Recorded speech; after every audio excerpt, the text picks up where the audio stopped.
Welcome back to Vistriti education. आज का जो हमारा सेशन है उसमें रीट एग्जाम 2022 का जो ओल्ड पेपर है उसके बारे में एनालाइज करना चाहते हैं। किस प्रकार का एग्जाम में पेपर आया था 2022 का, जिसके ऑफिशियल वेबसाइट से हमने ये पेपर पूरा हूबहू यहाँ पर ऐड किया है।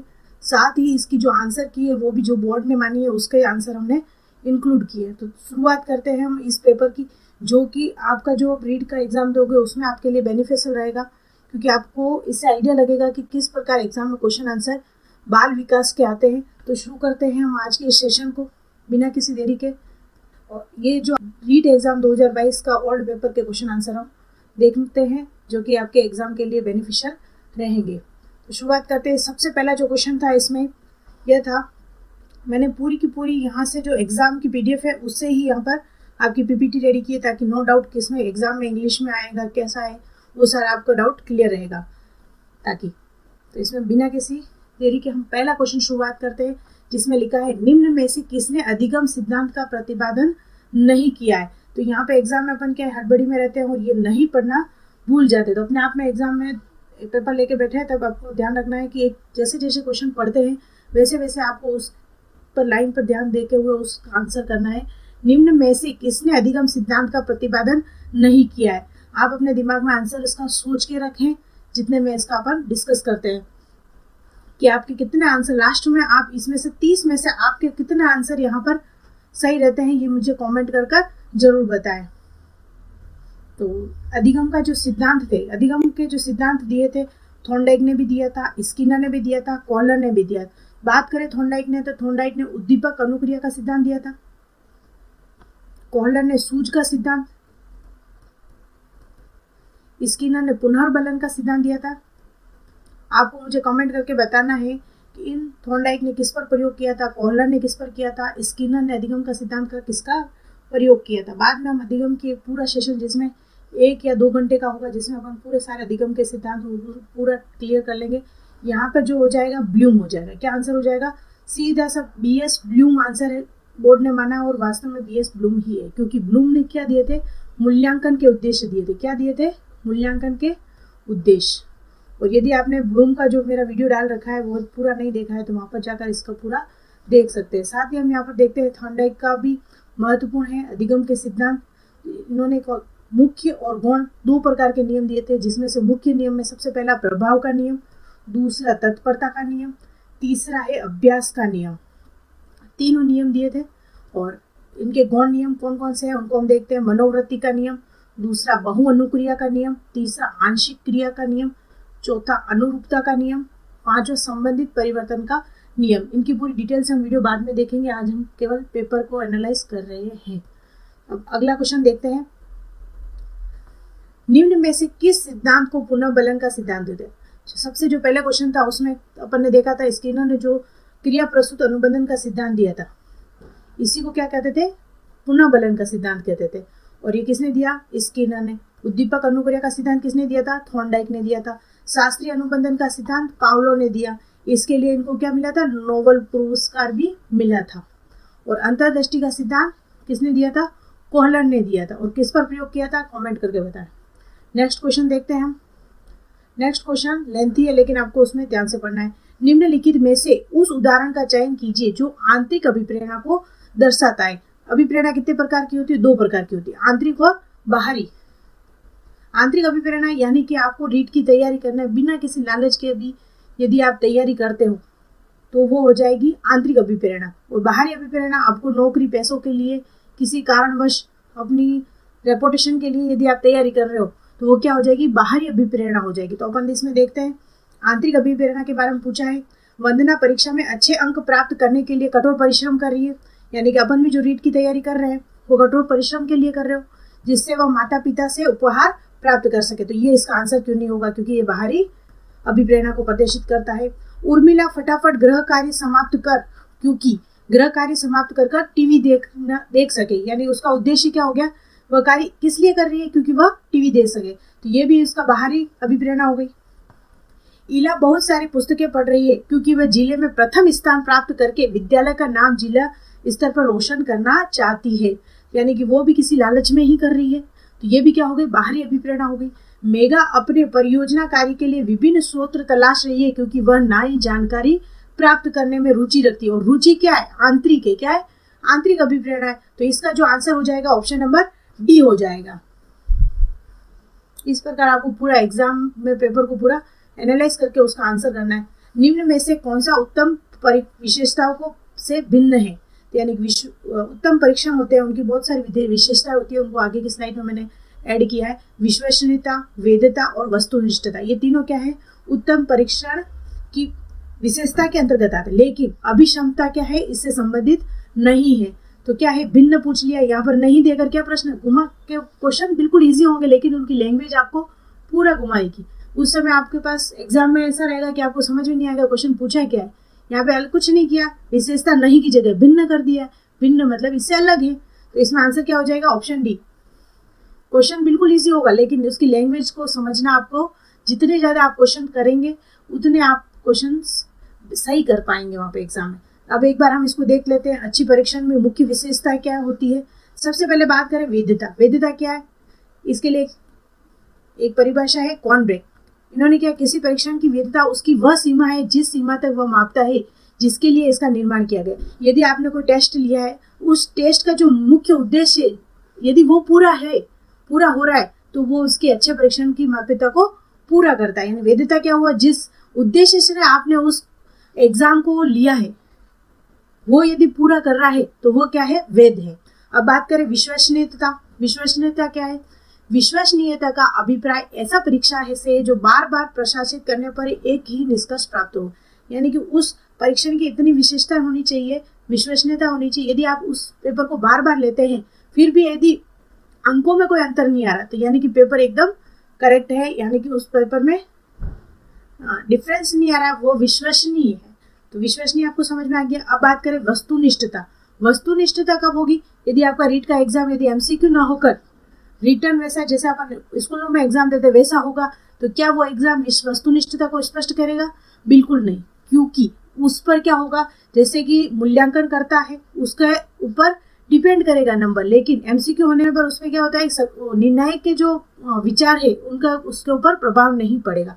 तो इसको देखते हैं। वस्तुनिष्ठता से तात्पर्य यह है कि निर्णायकों को परीक्षण के पदों व अथवा प्रश्नों के एक जैसे अंक प्रदान करने से है, इसमें परीक्षक अथवा निर्णायक आत्म तत्व का प्रभाव नहीं पड़ता। तो वो क्या कहलाएगा? वस्तुनिष्ठता।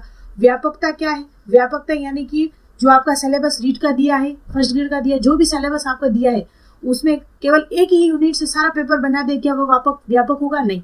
5 जो यूनिट है उनमें से नियमानुसार जैसे 30 क्वेश्चन आते हैं तो सब में से 5 यूनिट है तो 5 क्वेश्चन सब में से है, तो क्या हो गया? ये व्यापक हो गया। तो व्यापक होना किसी परीक्षण की विशेषता रहती है। तो अच्छे परीक्षण की विभेदकारिता। अब ऐसा पेपर दे दिया आपके एग्जाम जब कंडक्ट कराया जाता है 30 क्वेश्चन दिए जाते हैं जिसमें 10 क्वेश्चन सरल दे दिए, 20 क्वेश्चन ऐसे दे दिए जो कुछ लोग करेंगे, और 10 क्वेश्चन ऐसे दे दिए जिसने अच्छे से अच्छी तैयारी की है। यानी कि विभेद कर पाएगा कौन टीचर बन पा रहा है, कौन उस पोस्ट के लिए लायक है, वह परीक्षण अच्छे को विभेद, यानी विभेद होना भी जरूरी है। ऐसी परीक्षा जो उच्च योग्यता तथा निम्न योग्यता वाले छात्रों में भेद बता सके, अर्थात प्रखर बुद्धि मंद बुद्धि छात्रों में अंतर स्पष्ट किया जा सके, कौन उस पोस्ट के लिए वैलिड है। तो आप इसका स्क्रीनशॉट भी ले सकते हैं। अब हम आगे देखते हैं। शिक्षार्थी केंद्रित पाठ्यक्रम में निम्नलिखित में से सबसे महत्वपूर्ण है। शिक्षार्थी मतलब शिक्षा को ग्रहण करने वाला, तो कौन होगा उसमें? इसका आंसर क्या माना था? बी माना था, क्योंकि बच्चा ही शिक्षा का सबसे महत्वपूर्ण केंद्र माना है। नेक्स्ट क्वेश्चन देखते हैं। बार बार बच्चों की सजा से बचने या इनाम पाने के लिए सीखने की गतिविधियों में संलग्नता होने के लिए कहना क्या दर्शाता है? बाहरी अभिप्रेरणा को कम करता है, उनकी आंतरिक प्रेरणा को बढ़ाता है, बच्चों को लक्ष्य प्रदर्शन के बजाय महारत हासिल करने के प्रति ध्यान केंद्रित के लिए प्रोत्साहित करता है, बच्चों की प्राकृतिक रुचि और सीखने में शामिल होने की जिज्ञासा को कम करता है। क्या करता है? यदि आप बार बार किसी बच्चों को इनाम पाने या फिर किसी सजा से बचने के लिए यदि कोई बालक कार्य कर रहा है तो क्या होगा? अंतर मन से वो कार्य नहीं करेगा, उसकी जिज्ञासा क्या होगी? कम होगी। तो इसका आंसर क्या हो जाएगा? ऑप्शन नंबर डी हो जाएगा। अब नेक्स्ट क्वेश्चन देखते हैं। आरटी अधिनियम 2009 के अनुसार शिक्षकों के लिए प्रति सप्ताह काम के लिए निर्धारित घंटे हैं। ये 2015 की वैकेंसी में भी ये का as it is same question छपा था। तो इसका आंसर क्या हो गया? 45 घंटे। नेक्स्ट देखते हैं। एनसीएफ 2005 के अनुसार एक शिक्षक की भूमिका होनी चाहिए। एनसीएफ 2005 यदि आप पढ़ते हो वहां पर साफ स्पष्ट लाइनों में लिखा हुई है, एक शिक्षक की जो भूमिका होगी वह एक सुविधादाता के रूप में होगी, न कि उसके ऊपर तानाशाह करने वाली होगी, अधिकार जमाने वाली होगी, अनुमोदक करने वाली। वो केवल एक बच्चे को सुविधा उपलब्ध करवाएगा शिक्षण के लिए, कि किस प्रकार एक शिक्षक उसके शिक्षा में प्राप्त करने में सुविधा उपलब्ध कराने के लिए उद्देश्य से रहेगा। मूल्यांकन का उद्देश्य क्या होता है? बच्चों में मंद शिक्षार्थी और प्रतिभाशाली बच्चों के रूप में अंकित करने के लिए, उन बच्चों की पहचान करने के लिए जिन्हें उपचारिक उपाय की आवश्यकता है, सीखने की कठिनाई और समस्या क्षेत्रों के निदान करने के लिए, उस सीमा तक प्रतिपुष्टि प्रदान करना जहां तक हम उत्पादनशील जीवन के लिए शिक्षा प्रदान करने के लिए सफल रहेंगे। तो ऑप्शन नंबर डी इसका सही आंसर हो गया। नेक्स्ट क्वेश्चन देखते हैं। एक चिंतनशील शिक्षक कक्षा कक्ष में ऐसी परिस्थिति उत्पन्न करता है कि छात्र व्याख्यान सुन सके, कक्षा कक्ष में शिक्षक के व्याख्यान को नोट कर सके, कक्षा कक्ष में अनुशासन बनाए रखे, छात्र व शिक्षक की पारस्परिक अंतर क्रिया को प्रोत्साहित मिल सके। यानी शिक्षक और शिक्षार्थी यदि आपस में शिक्षण के दौरान अंतर क्रिया को प्रोत्साहित नहीं कर रहे तो बालक वह एक सीख नहीं रहा। यदि बालक निष्क्रिय बैठा है, शिक्षक सक्रिय है, तो भी बच्चा सीख नहीं रहा। यदि इन दोनों के बीच में अंतर क्रिया हो रही है तो वो बेहतर सीख सकेगा। तो एक चिंतनशील शिक्षक के लिए सबसे अच्छी परिस्थिति यही है कि बालक उनके जो शिक्षण के दौरान अंतर क्रिया को प्रोत्साहित मिल सके। तो ऑप्शन डी इसका सही आंसर है। नेक्स्ट देखते हैं, क्रियात्मक अनुसंधान का अर्थ है एक अनुदेरी अनुसंधान, एक अनुप्रयुक्त अनुसंधान, एक शोध जिसे तत्काल समस्या का हल किया जा सके, सामाजिक आर्थिक उद्देश्य के साथ एक शोध। तो इसका आंसर थे एक अनुप्रयुक्त अनुसंधान। नेक्स्ट क्वेश्चन है, निम्नलिखित विकास के सिद्धांतों का उनके सही वर्णन को मिलान कीजिए। विकास के जो सिद्धांत है उनका हम एक वीडियो लाएंगे, उसमें अपन पूरा इसका सिद्धांत को समझ लेंगे। सबसे पहले समीप दूर विमुख दिशा, तो इसको समीप से दूर यानी कि शरीर से अंदर ये बार हो गया। सिर पदाभिमुख दिशा, सिर से पैरों की ओर। अंतर व्यक्तिक विभिन्नता, ऑप्शन बी इसका हो जाएगा। अंतर व्यक्तिक विभिन्नता, एक बच्चे का विकास दर विकास अन्य से दूसरे से भिन्न होती है, तो एक कहाँ मिल जाएगा अपन को? ऑप्शन डी में मिल जाएगा। तो इसका सही आंसर क्या हो गया? डी। नेक्स्ट देखते हैं अपन, विकास से की ओर बढ़ता है, तो विकास क्या बढ़ता है? सामान्य से विशिष्ट की ओर। तो इसका आंसर क्या हो जाएगा? ऑप्शन एक।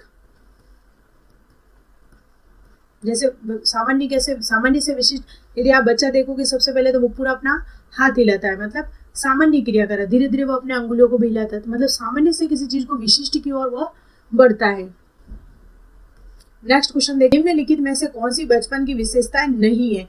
प्राक टोली आयु, अनुकरणीय आयु, सवाल करने की आयु, खिलौना आयु। यानी कि टोली की अवस्था में रहता है बच्चा, अनुकरणीय आयु बचपन में करता है, सवाल करने की आयु, खिलौने की, यानी कि आपको इसमें आपको बोनस मिला था इस क्वेश्चन में, क्योंकि चारों ये बचपन की विशेषताएं मानी जाती है। नेक्स्ट क्वेश्चन देखें, प्रकृति एवं पोषण विवाद निम्नलिखित किससे संबंधित है? तो इसका जो आंसर है आनुवांशिकी एवं वातावरण से संबंधित है। नेक्स्ट क्वेश्चन देखें, निम्नलिखित में से कौन सा कथन असत्य है? यह समझना जरूरी नहीं है कि प्रत्येक बच्चा अद्वितीय है। तो ये बात गलत है, क्योंकि इसमें बच्चे को समझना जरूरी है, क्योंकि प्रत्येक बच्चा विशिष्ट है। बच्चा एक एकीकृत पूर्ण रूप से विकसित होता है, सही बात है। विकास के एक पहलू में किसी समस्या को दूसरे प्रभावित करने की संभावना रहती है, बात बिल्कुल सही। यदि एक में समस्या हो गई है तो दूसरे में प्रभावित निश्चित तौर पर होता है। विकास एक अनुक्रमिक प्रक्रिया, यानी कि तीनों ऑप्शन यहाँ पर सही है। ऑप्शन नंबर केवल ए यहाँ पर गलत है। नेक्स्ट क्वेश्चन देखते हैं अपन, तब होता है या होती है जब परिपक्व आयु अनुभव के कारण मनुष्य के क्रमबद्ध प्रगतिशील परिवर्तन होते हैं। यानी कि इसमें क्या आंसर आ जाएगा? विकास तब होता है, यानी विकास पर डिपेंड करेगा। बाल विकास से ज्यादा प्रश्न इसमें देखने को मिल रहे हैं। 16 वर्ष आयु बच्चा बुद्धि लब्धि परीक्षण में 75 अंक प्राप्त करता है तो उसकी मानसिक आयु वर्ष होगी। तो जो मानसिक आयु निकालने का सूत्र है, मानसिक आयु बटा वास्तविक आयु इंटू 100 इजिकल टू बुद्धि लब्धि। इसमें मानसिक आयु कितनी?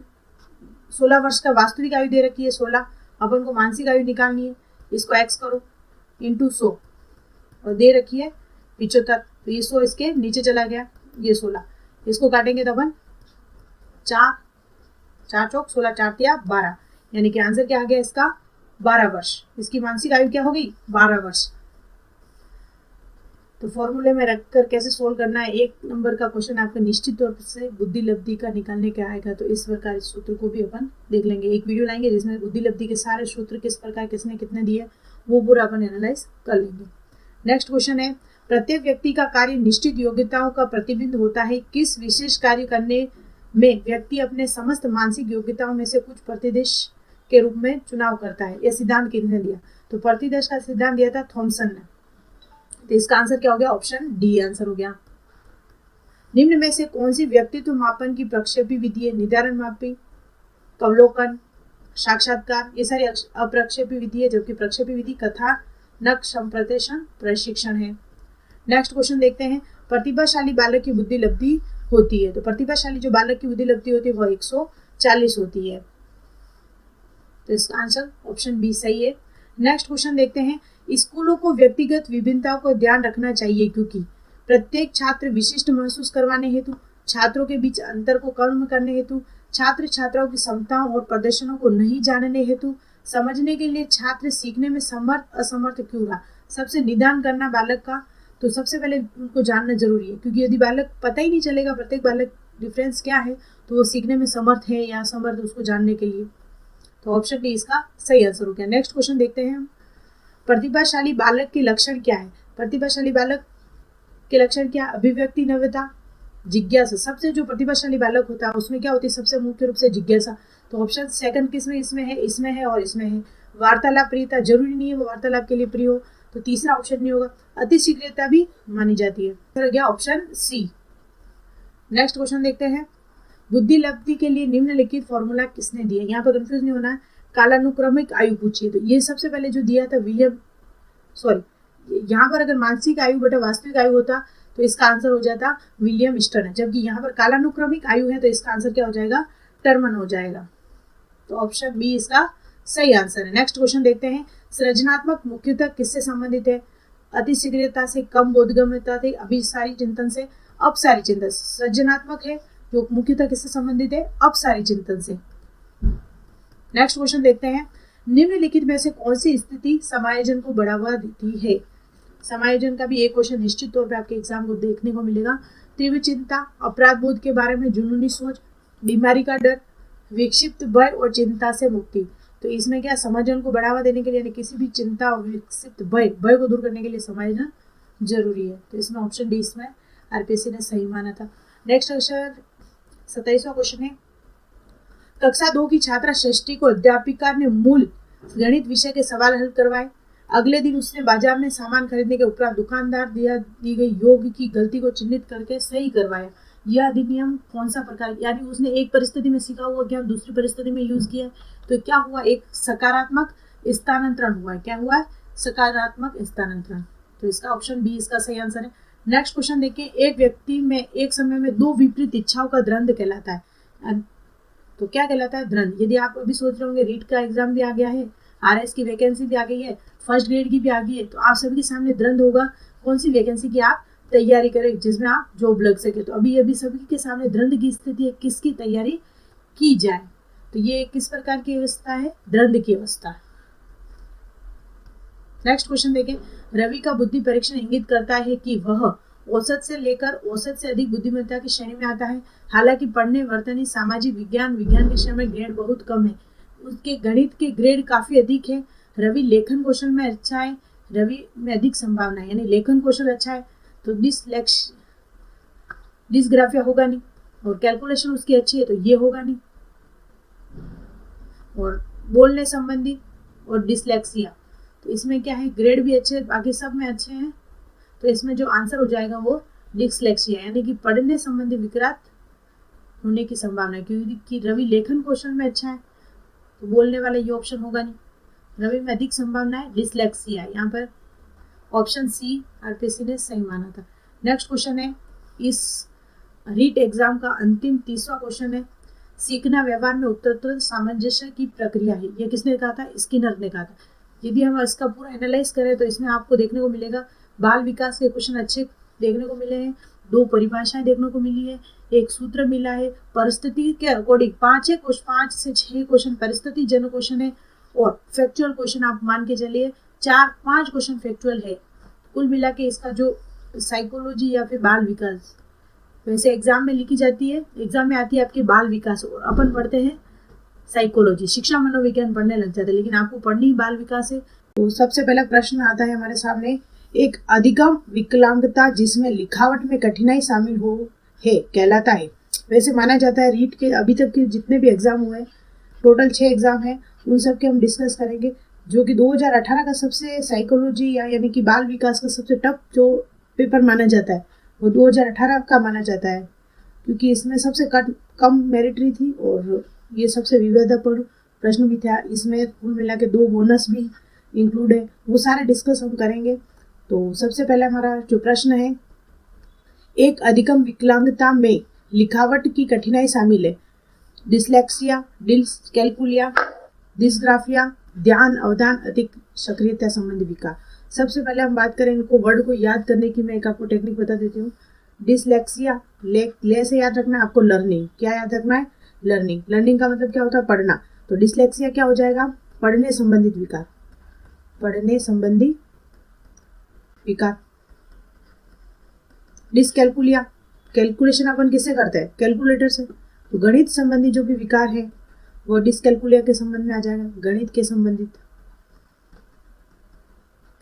और डिसग्राफिया, और इसको डिसग्राफिया भी बोलते हैं। तो आपको याद रखना आप ग्राफ किससे बनाते हैं, ये चीजें आपको याद रहेगी, वरना आप एग्जाम में कंफ्यूज हो जाओगे। डिसलेक्सिया के मतलब पढ़ने का था या डिसग्राफिया का था, तो आप याद रखिए लेक्सिया मतलब लर्निंग, लर्निंग मतलब पढ़ना, और डिसग्राफिया आप ग्राफ किससे बनाते हैं, पेंसिल से बनाते हैं, यानी लेखन संबंधी विकार। डिसग्राफिया मतलब लेखन, वो जो भी प्रश्न में क्या दे रखा, लिखावट, लिखावट किससे संबंधित है, लेखन से। तो इसका आंसर क्या हो जाएगा अपना, डिसग्राफिया, ऑप्शन नंबर 1। ध्यान अभाव अति सक्रियता विकार, ये मस्तिष्क संबंधित विकार होता है, अति सक्रियता होता है, वो उसके ऊपर कॉन्सेंट्रेट नहीं कर पाता बालक सीखने के प्रति। तो इसका जो पहला आंसर क्या हो गया अपना, ऑप्शन सी। और इसकी शॉर्ट ट्रिक भी मैंने एक वीडियो में पूरी डाल रखी है, जिसमें अधिगम विकलांगता से संबंधित सारे जो 1 नंबर वहाँ से आपको निश्चित तौर से, यदि आप वो वीडियो देख लेते हैं तो एग्जाम में आपका 1 नंबर अवश्य वहाँ से पक्का हो जाएगा। तो आप उसको भी कंप्लीट देख लें, सर्च करके अधिगम विकलांगता। नेक्स्ट क्वेश्चन देखते हैं हम, निम्न में से कौन सा एक योगात्मक मूल्यांकन से संबंधित है। योगात्मक मूल्यांकन अपने शब्द में भी अपने आप में डेफिनेट करता है कि योगात्मक मूल्यांकन क्या होता है, यानी कि टोटल जो भी लास्ट में जो समेटिव एग्जाम लिया जाता है वो कहलाता है योगात्मक मूल्यांकन। ऑप्शन देखते हैं, अध्यापक को छात्र की प्रगति के बारे में निरंतर व तत्काल प्रतिक्रिया प्रदान करना, शिक्षा सामग्री के आणविक विश्लेषण पर केंद्रित, शिक्षार्थी की उपलब्धि का लगातार व्यवस्थित आंकलन, सत्र के अंत में शिक्षार्थी के प्रदर्शन का अंतिम आंकलन। तो इसका क्या आंसर हो जाएगा, सत्र के अंत में जो आपके वार्षिक एग्जाम लिए जाते हैं, पहले क्या होता था अर्धवार्षिक और वार्षिक, ऐसे 1 ऐसे 2, ये क्या कहलाएगा अपना जो अर्धवार्षिक होता था, तो ऐसे 2 वार्षिक एग्जाम। तो ये क्या है, योगात्मक आंकलन ही है। तो ये क्या सत्र के अंत में हो रहा है, तो क्या हो जाएगा ऑप्शन डी। नेक्स्ट क्वेश्चन देखते हैं, हावर्ड गार्डनर का कहना है कि कई प्रकार की बुद्धि दिमाग के फ्रेम होते हैं, उनके द्वारा सुझाई गई बुद्धि की श्रेणी। सबसे पहले हम बात करें हावर्ड गार्डनर की। हावर्ड गार्डनर ने सबसे पहले कौन सा सिद्धांत दिया था, तो आपको ध्यान में रखना है बहुबुद्धि सिद्धांत दिया था। कौन सा सिद्धांत दिया, बहुबुद्धि सिद्धांत दिया था। और इन्होंने कुल मिला के 9 प्रकार बताए थे बुद्धि के, उनको फास्ट रूप में हम अभी एक बार देख लेते हैं। सबसे पहले एक होता है भाषाई, दूसरा होता है स्थानिक बुद्धि, तीसरा गणितीय, चौथा होता है शारीरिक गतिज, शारीरिक गतिज बुद्धि, पांचवा होता है अंतर्व्यक्तिक,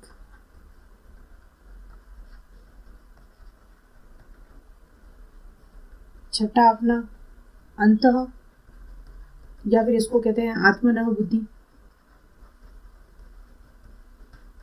सातवां अपना संगीत बुद्धि।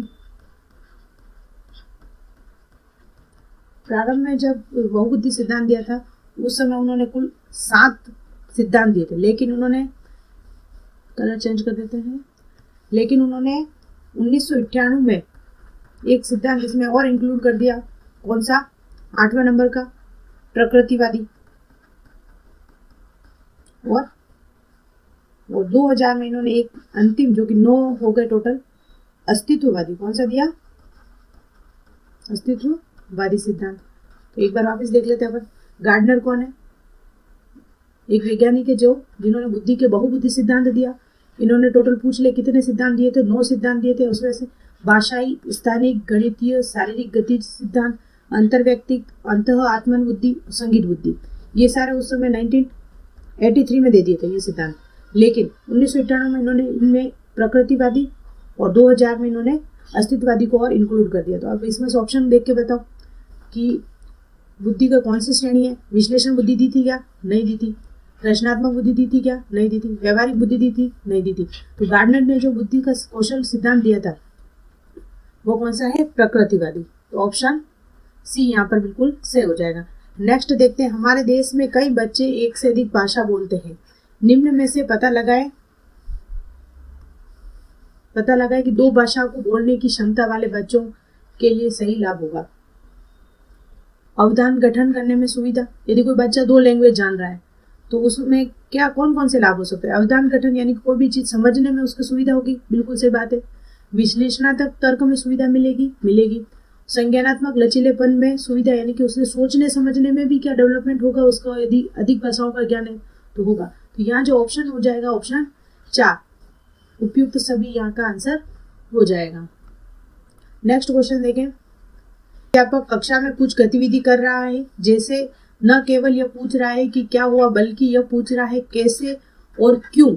उन्हें एक प्रश्न के विभिन्न उत्तरों तथा परख की तुलना करने में मदद करना जो वास्तव में सबसे अच्छा जवाब है, इन गतिविधियों को बढ़ावा देने की कोशिश कर रहा है। यानी कि कोई कार्य आप कर रहे हो, पर कर रहे हो उसे कैसे कर रहे हो और उससे क्यों कर रहे हो। यानी कि आपको पूछा जाए कि आप रीट की तैयारी कैसे कर रहे हो और आपका मोटिव क्या है करने का।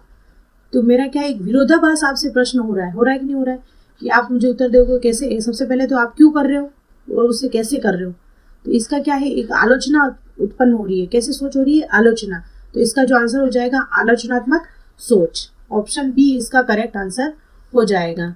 नेक्स्ट बात देखें अपन, सकारात्मक और नकारात्मक उत्तेजनाएं या घटनाएं छात्र के व्यवहार को प्रेरित कर सकती है। निम्न में से कौन सी मनोवैज्ञानिक परिक्षेप इस तरह से प्रेरणा की व्याख्या करते हैं।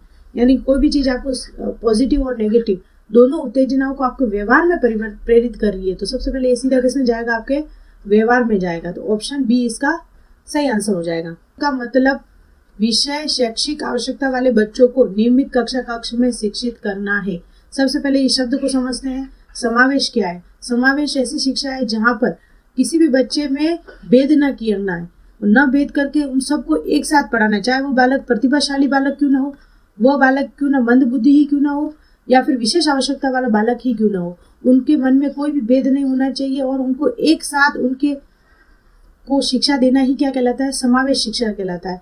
तो समावेश शब्द का मतलब विशेष शैक्षिक आवश्यकता वाले यानी कि स्पेशल शैक्षिक आवश्यकता वाले बच्चों को नियमित कक्ष में शिक्षित करना है। सर्वाधिक समय तक ज्यादा से ज्यादा यदि आप उनको पढ़ाओगे, यानी कि जिनको शैक्षिक आवश्यकता है ज्यादा से ज्यादा आप पढ़ोगे तो वो अपने आप में हीन भावना समझेंगे। कुछ समय के लिए पढ़ाओगे तो भी हीन भावना समझेंगे। उनको आप जब पढ़ाते हो उनको साथ लेके चलना है, यानी कि पूरा समय उन पर नियमित कक्ष में शिक्षित करना ही क्या मोटिव है, समावेश का।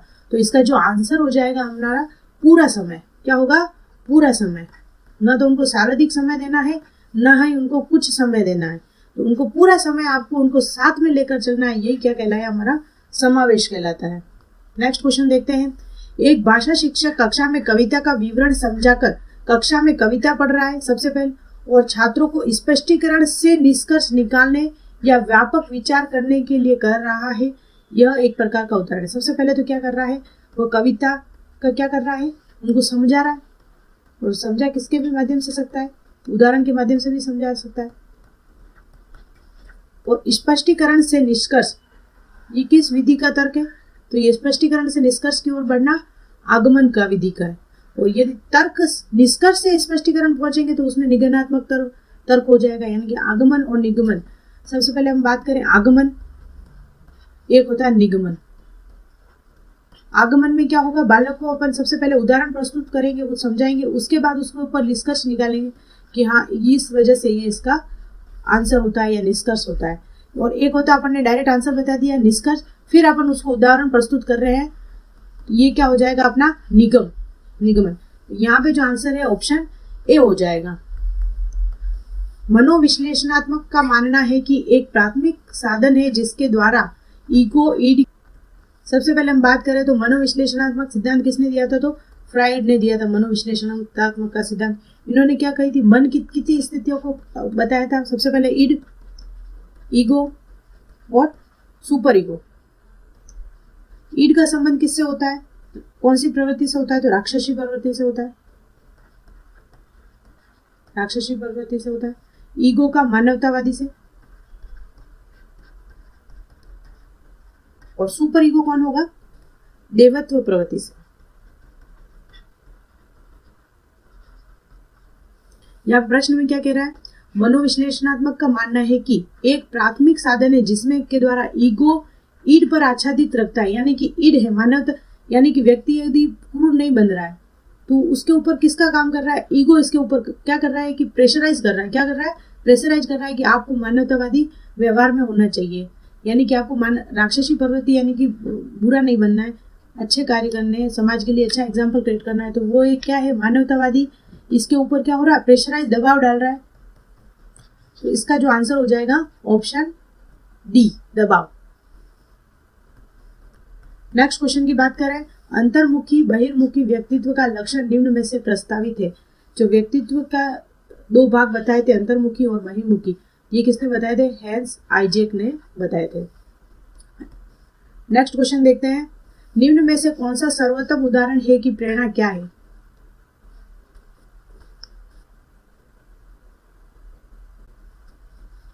सबसे पहला ऑप्शन है छात्र अ आगामी स्कूल वर्ष के बारे में भावुक है और अच्छा करना चाहता है। चार ऑप्शन को आपको पढ़ना, कॉन्सेप्ट क्वेश्चन वाला है। छात्र ब सक्रिय है, अपने गणित वर्ग में अच्छा करने के लिए उच्च लक्ष्य निर्धारित करता है, काफी समय प्रयास करने के बाद बना रहता है और कक्षा में उच्चतम अंक प्राप्त करता है। यहाँ पे प्रबल लग रहा है लेकिन आपको सारे ऑप्शन पढ़ने हैं। छात्र स वह कार्य पूरा करना चाहता है पर अपना ध्यान निर्देशित करने में अच्छा है, यानी कि अपने ध्यान निर्देशित करने में अच्छा है। छात्र द कड़ी मेहनत करती है, उसके शैक्षिक कार्य के बारे में सकारात्मक भावनाओं को अनुभव करती है, यानी कि ऑप्शन सभी सही है, लेकिन जो अपन कॉन्सेप्ट बेस पे जो क्वेश्चन आते हैं उसमें प्रबल क्या है, यानी कि सबसे पहले उसने लक्ष्य निर्धारित का और उस लक्ष्य के लिए बना रहा है, यानी कि उसके लिए निरंतर लगा रहा है। यदि आप रीट की एग्जाम की तैयारी कर रहे हैं और आप 5 दिन या 10 दिन की और 10 दिन के बाद 11वें दिन आपने उसे डिले कर दिया, तो आप उस लक्ष्य के प्रति आगे नहीं बढ़ रहे हो। आप उसके साथ यदि उच्चतम अंक में रेगुलर बने रहते हैं और उच्चतम अंक प्राप्त करते हैं तो ये आपके प्रेरणा का सबसे बेहतरीन उदाहरण माना जाता है। तो ऑप्शन बी यहाँ पर सही हो जाएगा। नेक्स्ट क्वेश्चन देखते हैं, यदि बाह्य प्रेरणा एक अंत की युक्ति है तो आंतरिक प्रेरणा है। सबसे पहले बात करें, प्रेरणा दो प्रकार की होती है, एक आंतरिक, एक होती है बाहरी। प्रेरणा का संबंध सीधा हमारी आवश्यकता से जुड़ा होता है। जैसे ही हमारी वो आवश्यकता समाप्त हो जाती है, प्रेरणा भी उसी समय अंत हो जाती है। तो सबसे पहले यदि हम बात करें ये बाह्य प्रेरणा का एक अंत है, तो आंतरिक प्रेरणा का भी क्या हो जाएगा, एक अंत होगा, अपने आप में क्या है वो भी एक अंत है। तो ऑप्शन बी यहाँ पर सही हो जाएगा। क्वेश्चन 13, एक व्यवस्थित विज्ञान जो श्रम और वातावरण के साथ समायोजन प्राप्त करने के लिए नियम, कानून और सिद्धांत प्रदान करता है कहलाता है, क्या कहलाता है। ऑप्शन ए अभिप्रेरणा, दिमागी आरोग्यता, अधिगम, द्वंद। यही कारण है कि 2018 का जो पेपर है उसमें फैक्चुअल चीजें कम आई है, दिमाग लगाकर उसको सोल्व करना पड़ रहा है, इसलिए थोड़ा सा ये पेपर सबसे ज्यादा टफ माना जाता है और इसमें सबसे ज्यादा लो कट ऑफ रहती है और कम लोग पास होते हैं। तो यहाँ पे जो प्रश्न पूछा है, यानी कि व्यवस्थित विज्ञान जो स्वयं और वातावरण के साथ समायोजन प्राप्त करने के लिए नियम, कानून और सिद्धांत प्रदान करता है, क्या कहलाता है। यदि आप अभिप्रेरित हो, क्या होगा वो, संभव नहीं। अधिगम से संबंधित है, नहीं। द्वंद की स्थिति है, नहीं। यहाँ पे जो दिमागी आरोग्यता यानी कि आप मेंटल हेल्थ यदि आप की सही है तो ही आप उसमें श्रम, वातावरण के साथ क्या कर पाओगे, समायोजन कर पाओगे। तो इसका जो ऑप्शन बी हो जाएगा यहाँ पर सही हो जाएगा। नेक्स्ट बात करें, एक समायोजन तंत्र में अतीत, वर्तमान और प्रस्तावित व्यवहार के अनुमोदित कारणों को तार्किक और सामाजिक रूप से सोचना शामिल है। ये समायोजन से संबंधित प्रश्न आया है। सबसे पहले प्रतिकरण, परिमेयकरण, प्रतिगमन और दमन। प्रतिकरण किसे कह सकते हैं? प्रतिकरण, परिमेयकरण, प्रतिगमन और दमन। किसी भी चीज को बलपूर्वक यदि अपन दबाते हैं वो क्या कहलाता है? दमन कहलाता है। बलपूर्वक अपनी इच्छाओं को क्या करना है? दबाना। ये सबसे ऑप्शन यहाँ पर है नहीं, तो ये डायरेक्टली कैंसिल हो गया। प्रतिगमन यानी कि पूर्व में जाकर अपन अपने आप को समायोजित करना क्या कहलाता है? प्रतिगमन कहलाता है। परिमेयकरण इसका एक नाम और है युक्तिकरण, तर्क संगतिकरण।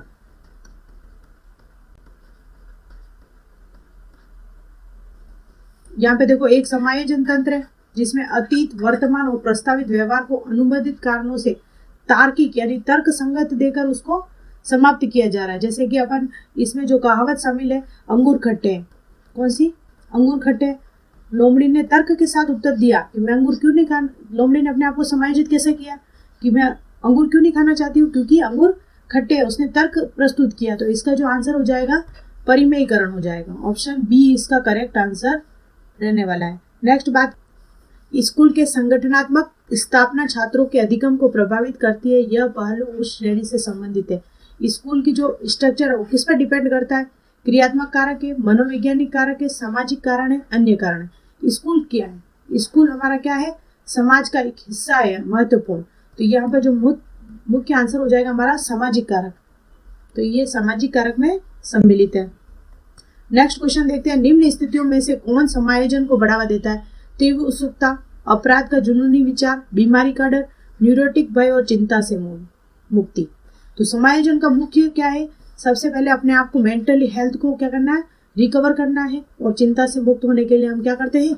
समायोजन करते हैं। तो ऑप्शन डी इसका सही आंसर है। नेक्स्ट बात करें, एक शिक्षक के रूप में आपने अपने छात्रों से हमारे जीवन पर प्रदूषण के प्रभाव को समझाते हुए एक निबंध लिखने के लिए कहा। इस कार्यभार को ब्लूम के वर्गीकरण में कौन सा संज्ञानात्मक स्तर की व्याख्या की गई है? के वर्गीकरण की, तो ब्लूम का जो वर्गीकरण है उसको तीन भागों में बताया था। संज्ञानात्मक स्तर, संज्ञानात्मक, भावात्मक और क्रियात्मक। अब हम बात करें यहाँ पे क्या पूछा? संज्ञानात्मक स्तर की व्याख्या किसमें गई गई है? सबसे पहले हम बात करें, इसको भी इन्होंने सबसे पहले ज्ञान, दूसरा अवबोध, तीसरा बता दिया इसमें अनुक्रिया या फिर अनुप्रयोग करना, चौथा हो गया विश्लेषण, पांचवा संश्लेषण और अंतिम छठा मूल्यांकन करना। ये संज्ञानात्मक को 6 भागों में बांटा था ब्लूम ने। अब बात करें ज्ञान की। यहाँ पे जो एक शिक्षक के रूप में अपने आप को छात्रों को हमारे जीवन में प्रदूषण के प्रभाव को समझाते हुए, यानी कि उसने समझाने का काम कर दिया, यानी कि यहाँ तक उसने स्टेप पार कर लिए, समझाने का कार्य कर दिया। इस कार्य को ब्लूम के वर्गीकरण के अनुसार उसने निबंध लिखने के लिए कहा, यानी कि उसको क्या कहा? उसने जो ज्ञान दिया उस पर उसने अनुप्रयोग करने के लिए छात्रों को कहा है। तो ये किसमें आ जाएगा? ऑप्शन नंबर 3, यानी कि विश्लेषण, संप्रयोग, समझ, ज्ञान। तो किसमें आ जाएगा? संप्रयोग में आ जाएगा। ऑप्शन बी इसका करेक्ट आंसर है। नेक्स्ट बात करें हम, शिक्षक के तौर पर आपने एक उपयुक्त परीक्षण की जांच सूची का प्रयोग करके छात्र की बुद्धि के व्यक्तित्व, कक्षा व्यवहार के बारे में जानकारी एकत्र की। यह प्रक्रिया कहलाती है। आपने कोई जानकारी एकत्र की। सबसे पहले बात करें आंकलन। तो आंकलन क्या है? आंकलन क्या करना कहलाता है? अपना कोई सूचना का, यानी कि बच्चे ने क्या सीखा है उसका सारा क्या है? संकलन करना। क्या कहलाता है? आंकलन। मापन, अपन ने उसको जिस उद्देश्य से उसका मूल्यांकन करना है उसको जिससे मापा जाता है, यानी कि अपन ने उसको A ग्रेड दे दी, B ग्रेड दे दी, ये क्या हो गया? उसके अंकों का निर्धारण कर दिया अपन ने। और मूल्यांकन, अंतिम में अपन ने निर्णय ले लिया कि अपन ने जो पेपर बनाया वो उसके लिए कैसा रहा, निर्णय देना, क्या उसने सीखा है उतना, ये क्या हो जाएगा? मूल्यांकन। यहाँ पे क्या प्रश्न बना रहा है? शिक्षक के तौर पर आपने एक उपयुक्त परीक्षण जांच सूची का उपयोग करके छात्र की बुद्धि के व्यक्तित्व तथा कक्षा व्यवहार के बारे में जानकारी एकत्र की, यानी कि सूचना का क्या किया है? आपने संकलन किया है। क्या कहलाएगा? ये आंकलन कहलाएगा। तो ऑप्शन ए यहाँ पर सही हो जाएगा। कौन सा प्रक्षेप ब्लूम के वर्गीकरण का नामित नहीं है? संज्ञानात्मक, क्रियात्मक, भावात्मक। यदि हिंदी मीडियम के हिसाब से हम देखें तो इसमें सही आंसर क्या हो जाएगा? प्रेरणा। लेकिन इंग्लिश के पेपर में उन्होंने कोई विवाद होने के कारण इसमें अपन को बोनस अंक दिया था। तो सबसे पहले यहाँ पर जो 3 दिए जाते हैं हिंदी मीडियम के अनुसार, तो ये तीनों बिल्कुल करेक्ट है। लेकिन यहाँ पर गवर्नमेंट में इस क्वेश्चन में बोनस दिए थे क्योंकि इंग्लिश के पेपर में कुछ मिस्टेक्स गवर्नमेंट के द्वारा हो गई थी। नेक्स्ट बात करें, निम्नलिखित में से कौन सा राष्ट्रीय पाठ्यचर्या 2005 ढांचे में मार्गदर्शक सिद्धांत में नहीं है। सबसे पहले एनसीए 2005 ने 5 सिद्धांत दिए थे, वो मुझे कमेंट करके आप जरूर बताएं। सबसे पहले स्कूल से बाहरी जीवन को ज्ञान से जोड़ना, बिल्कुल सही बात है। परीक्षा का अधिक लचीलापन तथा कक्षा में एकीकृत करना, बिल्कुल सही बात है। अधिगम को रटना विधि को सुविधाजनक बनाना चाहिए। रटन से क्या करना चाहिए था, मुक्त करना चाहिए था। सिद्धांत कौन सा था, रटन से मुक्त। यहाँ से ये ऑप्शन सी हो जाएगा। पाठ्य पुस्तक केंद्रित रहने की बजाय बच्चों के समग्र विकास पर भी क्या दिया था, एनसीएफ ने जोर दिया था। यहाँ पे 3 हो गए, 2 मुझे जो सिद्धांत बच गए हैं वो आप कमेंट करके जरूर बताएं, क्योंकि एग्जामिनर घुमाकर क्वेश्चन रिपीट भी कर सकता है। शुरू में एक बच्चा अपनी पूरी हथेली का प्रयोग करके वस्तु को पकड़ता है। धीरे धीरे वृद्धि और विकास के रूप में बच्चा उंगलियां और अंगूठे का उपयोग वस्तु को उठाने के लिए करता है। इस प्रकार की प्रगति है। एक तो अपना वो क्वेश्चन था ब्लूम वाला, उसमें बोनस मिला, और ये 21वां क्वेश्चन है। इसमें 2 क्वेश्चन जो कि बोनस मिले थे, ये दूसरा क्वेश्चन है जिसमें बोनस मिला था। क्यों मिला हम देखते हैं। सबसे पहले हम बात करें सिफेलोपोडियल प्रगति, इसमें सिर से पैर की ओर विकास। प्रोसोमेटिक स्ट्रकल प्रगति, इसमें क्या हो जाएगा, केंद्र से परिधि की ओर।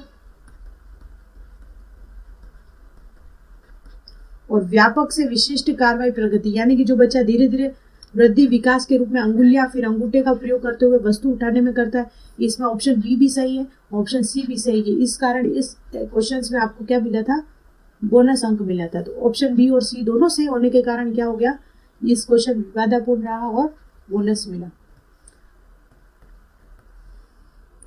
बच्चे के विकास का अक्सर शारीरिक, संज्ञानात्मक, भावात्मक और सामाजिक जैसे 3 व्यापक क्षेत्र में विभाजित किया जाता है। विकास प्रक्रिया इन क्षेत्रों में कहाँ तक संबंधित है। सबसे पहले अन्य को प्रभावित किए बिना स्वतंत्र रूप से विकसित, एकीकृत और समग्र प्रकार के में विकसित, आंशिक रूप से विकसित, बेहतरीन ढंग से विकसित। तो एक इसका जो प्रबल आंसर हो जाएगा विकास के लिए, एक एकीकृत और समग्र प्रकार से विकसित होना ही क्या कहलाएगा, विकास की प्रक्रिया से संबंधित है। ऑप्शन बी इसका बिल्कुल करेक्ट आंसर हो जाएगा। नेक्स्ट बात करें, एक बच्चा जो एक विशेषता में उच्च है या निम्न है, बाद में उम्र में भी रहेगी, यह बयान के महत्व पर जोर देता है।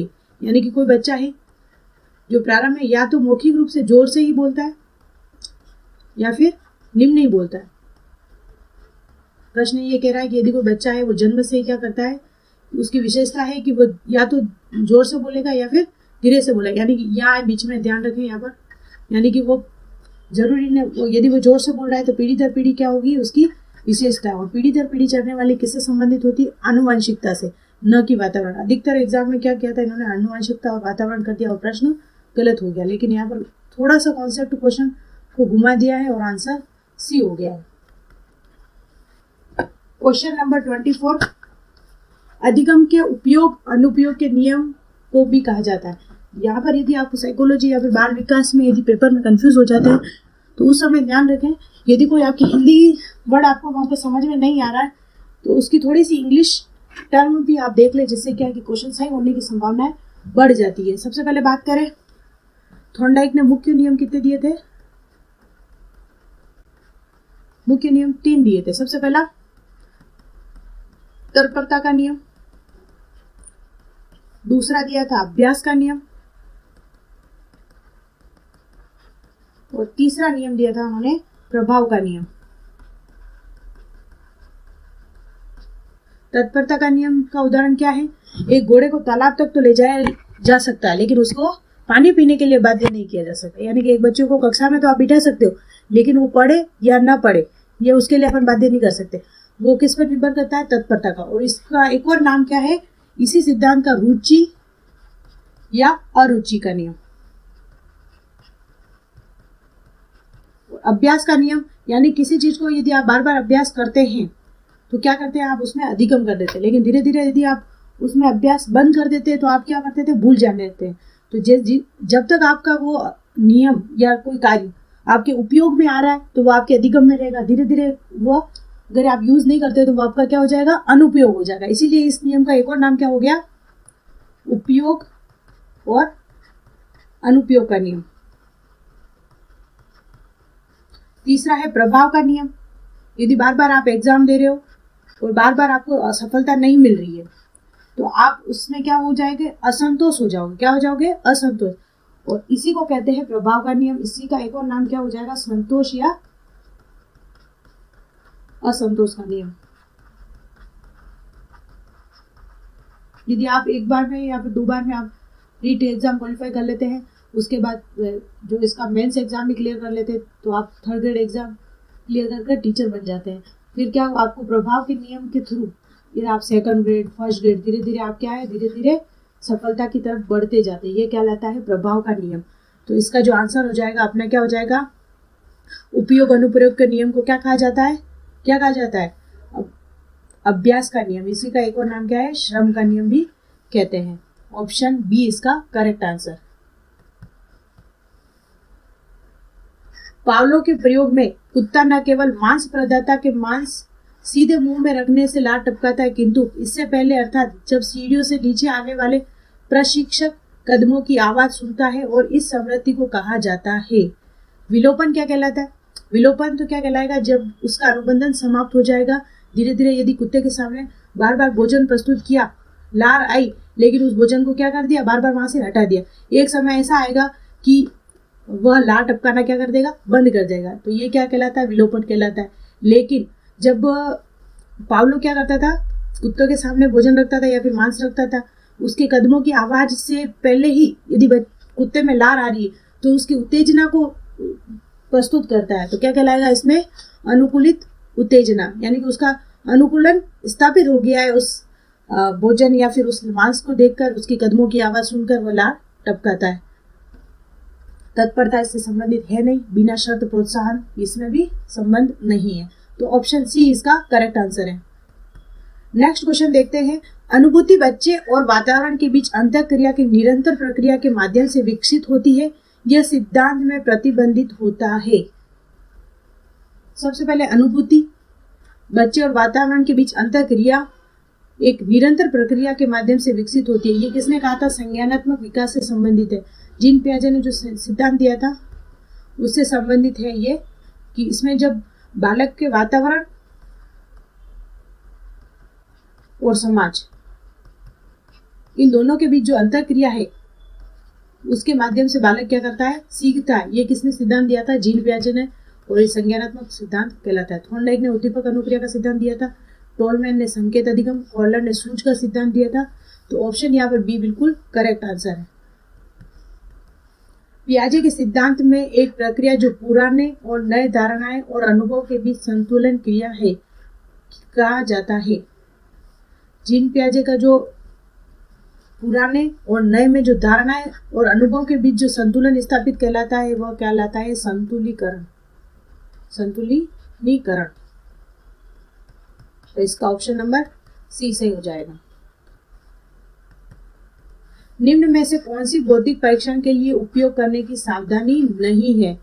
आईक्यू स्कोर के आधार पर अनुचित रूढ़िवादी छात्रों के बारे में नकारात्मक उम्मीदों से बचना चाहिए, बिल्कुल सही बात है। बुद्धि का व्यक्तिगत आंकलन परीक्षक और छात्र के बीच एक संचरित बातचीत है, संचरित यानी एकमात्र संचरित बातचीत है, ये बिल्कुल गलत बात है, क्योंकि क्षमता की मुख्य एकमात्र विशेषताओं के रूप में आईक्यू परीक्षणों का उपयोग न करना। केवल आईक्यू के आधार पर ही आप निर्णय नहीं ले सकते कि ये बच्चा कमजोर है या फिर प्रतिभाशाली है। एक समग्र आईक्यू स्कोर की सार्थकता की व्याख्या में सावधान रहना बिल्कुल सही बात है। तो इसका ऑप्शन नंबर बी बिल्कुल सही हो जाएगा। नेक्स्ट बात करें, एरिक्सन के अनुसार बच्चों की मनोसामाजिक विकास के 8 चरणों में होता है। एक कक्षा 3rd का छात्र 9 साल से आसपास विकास के किस चरण में मेल खाता है। एरिक्सन के अनुसार बच्चों को मनोसामाजिक विकास के 8 चरणों में होता है, यानी कि एरिक्सन ने मनोसामाजिक के कितने चरण दिए थे, तो 8 चरण दिए थे। इनमें कक्षा 3 का छात्र जो कि कितने साल का है, 9 साल का है, विकास के किस चरण में होगा। सबसे पहले हम बात करें 9 साल का जो बच्चा है वह किसके अंदर आएगा, परिश्रम बनाम हीनता। इसका जो एज ग्रुप होता है वो 6 से लगाकर 12 वर्ष का होता है। आपको इसके 8 ही चरणों का मैं अलग से एक इरेक्शन का वीडियो बना दूंगी, जिसमें इन्होंने जो 8 चरण बताए थे उनको अपन विस्तृत डिस्क्राइब कर लेंगे वहाँ पर। यहाँ पे एग्जाम पेपर के हिसाब से अपन ऑप्शन बी बिल्कुल कम समय में इसको समाप्त करना चाहते हैं। नेक्स्ट बात करें इस 2018 वैकेंसी का अंतिम बाल विकास का प्रश्न की निम्न में से कौन सा कथन आदर्श संदर्भित परीक्षण के लिए सत्य नहीं है। यह एक मानकीकृत प्रशिक्षण है। छात्र के स्कोर की तुलना इनके साथ तुलना करने की जाती है कि अन्य ने कैसा प्रदर्शन किया है। कहा जाता है कि परीक्षण राष्ट्रीय मानदंडों पर आधारित है। छात्र के प्रदर्शन को स्थापित में मानदंड से तुलना की जाती है। तो इसमें क्या हो जाएगा, इसमें जो आदर्श संदर्भित है, किसी एक बालक की तुलना दूसरे बालक से की जाती है, उसमें राष्ट्रीय मानदंडों से कोई लेना देना नहीं होता है। तो ऑप्शन सी यहाँ पर इसका करेक्ट आंसर हो जाएगा। Welcome back to Vistriti education. आज का जो हमारा सेशन है वो रीट एग्जाम 2018 में आए हुए पेपर के बारे में डिस्कस करने वाले हैं। शुरुआत करते हैं। प्रश्न, मस्तिष्क की संरचना तथा कृत्यों में विभेद का परिणाम होता है। सबसे पहला ऑप्शन है तनाव, पिछड़ापन, डिसलेक्सिया, इनमें से कोई है। तो सबसे पहले जो तनाव है, तनाव किससे संबंधित है, तो ये समायोजन से संबंधित है। यदि आप किसी परिस्थिति के बीच यदि संबंध या फिर समायोजन नहीं कर पाते तो तनाव की स्थिति उत्पन्न हो जाती है। पिछड़ापन का संबंध सीधा किससे है, आपके एजुकेशन से, यदि किसी बालक को कोई पिछड़ गया किसी कारणवश उससे है। और डिसलेक्सिया का संबंध आपके मस्तिष्क में पठन संबंधी जो विकार है, अधिगम अक्षमता, उससे संबंधित है। डिसलेक्सिया मतलब पठन संबंधित विकार से है, पढ़ने से संबंधित विकार से है। इसमें क्या होता है कि जो चीज आप पढ़ना चाहते हो, जैसे आप क पढ़ना चाहते हो लेकिन मस्तिष्क में उसकी पूरी संरचना डिफाइन नहीं हो पाती और आप पढ़ने में असमर्थ हो जाते हो, तो वह कहलाता है अधिगम अक्षमता वाला क्वेश्चन है इसमें डिसलेक्सिया। तो इसमें जो आंसर हो जाएगा ऑप्शन सी इसका सही आंसर हो जाएगा। नेक्स्ट क्वेश्चन देखते हैं। जिन बालकों की बुद्धि लब्धि है डैश है, साधारणतः उन्हें मानसिक न्यूनता ग्रसित की श्रेणी में डाला जाता है। मानसिक न्यूनता श्रेणी जो कि क्या है, जिसकी बुद्धि लब्धि किससे कम होगी, 70 से यदि बालक की बुद्धि लब्धि कम है, 70 से कम, तो वो किसमें आएगा, मानसिक न्यूनता से ग्रसित। तो इसमें कौन सा ऑप्शन हो जाएगा, ऑप्शन नंबर ए इसका सही आंसर हो गया। नेक्स्ट देखते हैं हम।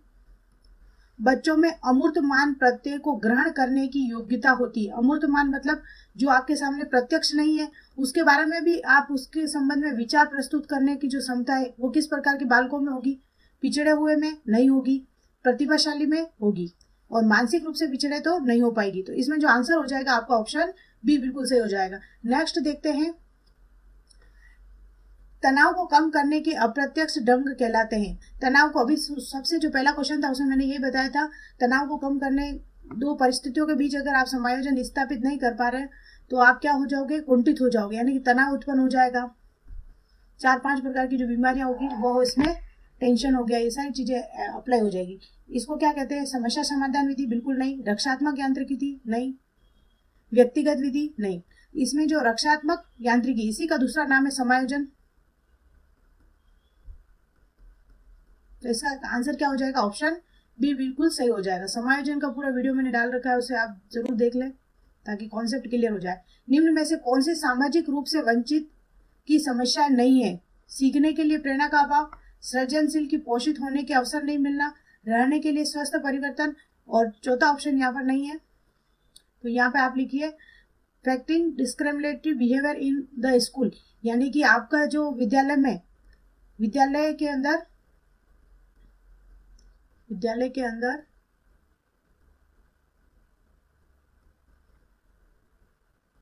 कुंठित व्यवहार, इसका ऑप्शन चौथा अपन क्या मान रहे हैं, कुंठित व्यवहार। जो बालक सामाजिक रूप से वंचित हैं उन बालकों की कौन सी समस्या नहीं हो सकती है, सीखने के लिए प्रेरणा का अभाव होगा, सृजनशील को पोषित अवसर नहीं मिलना पाना ये भी होगा, रहने के लिए स्वस्थ परिवर्तन ये नहीं होगा, क्योंकि जरूरी नहीं है जो बालक मानसिक रूप से वंचित है उसके लिए स्वस्थ परिवेश भी उपलब्ध ना हो। तो ऑप्शन डी इसमें सही हो जाएगा। और विद्यालय के अंदर कुंठित व्यवहार भी उसको प्रभावित करेगा। तो ये तीनों समस्या उस बालक के लिए रहेगी, केवल जो स्वस्थ परिवेश है वो उसके लिए समस्या नहीं होगी।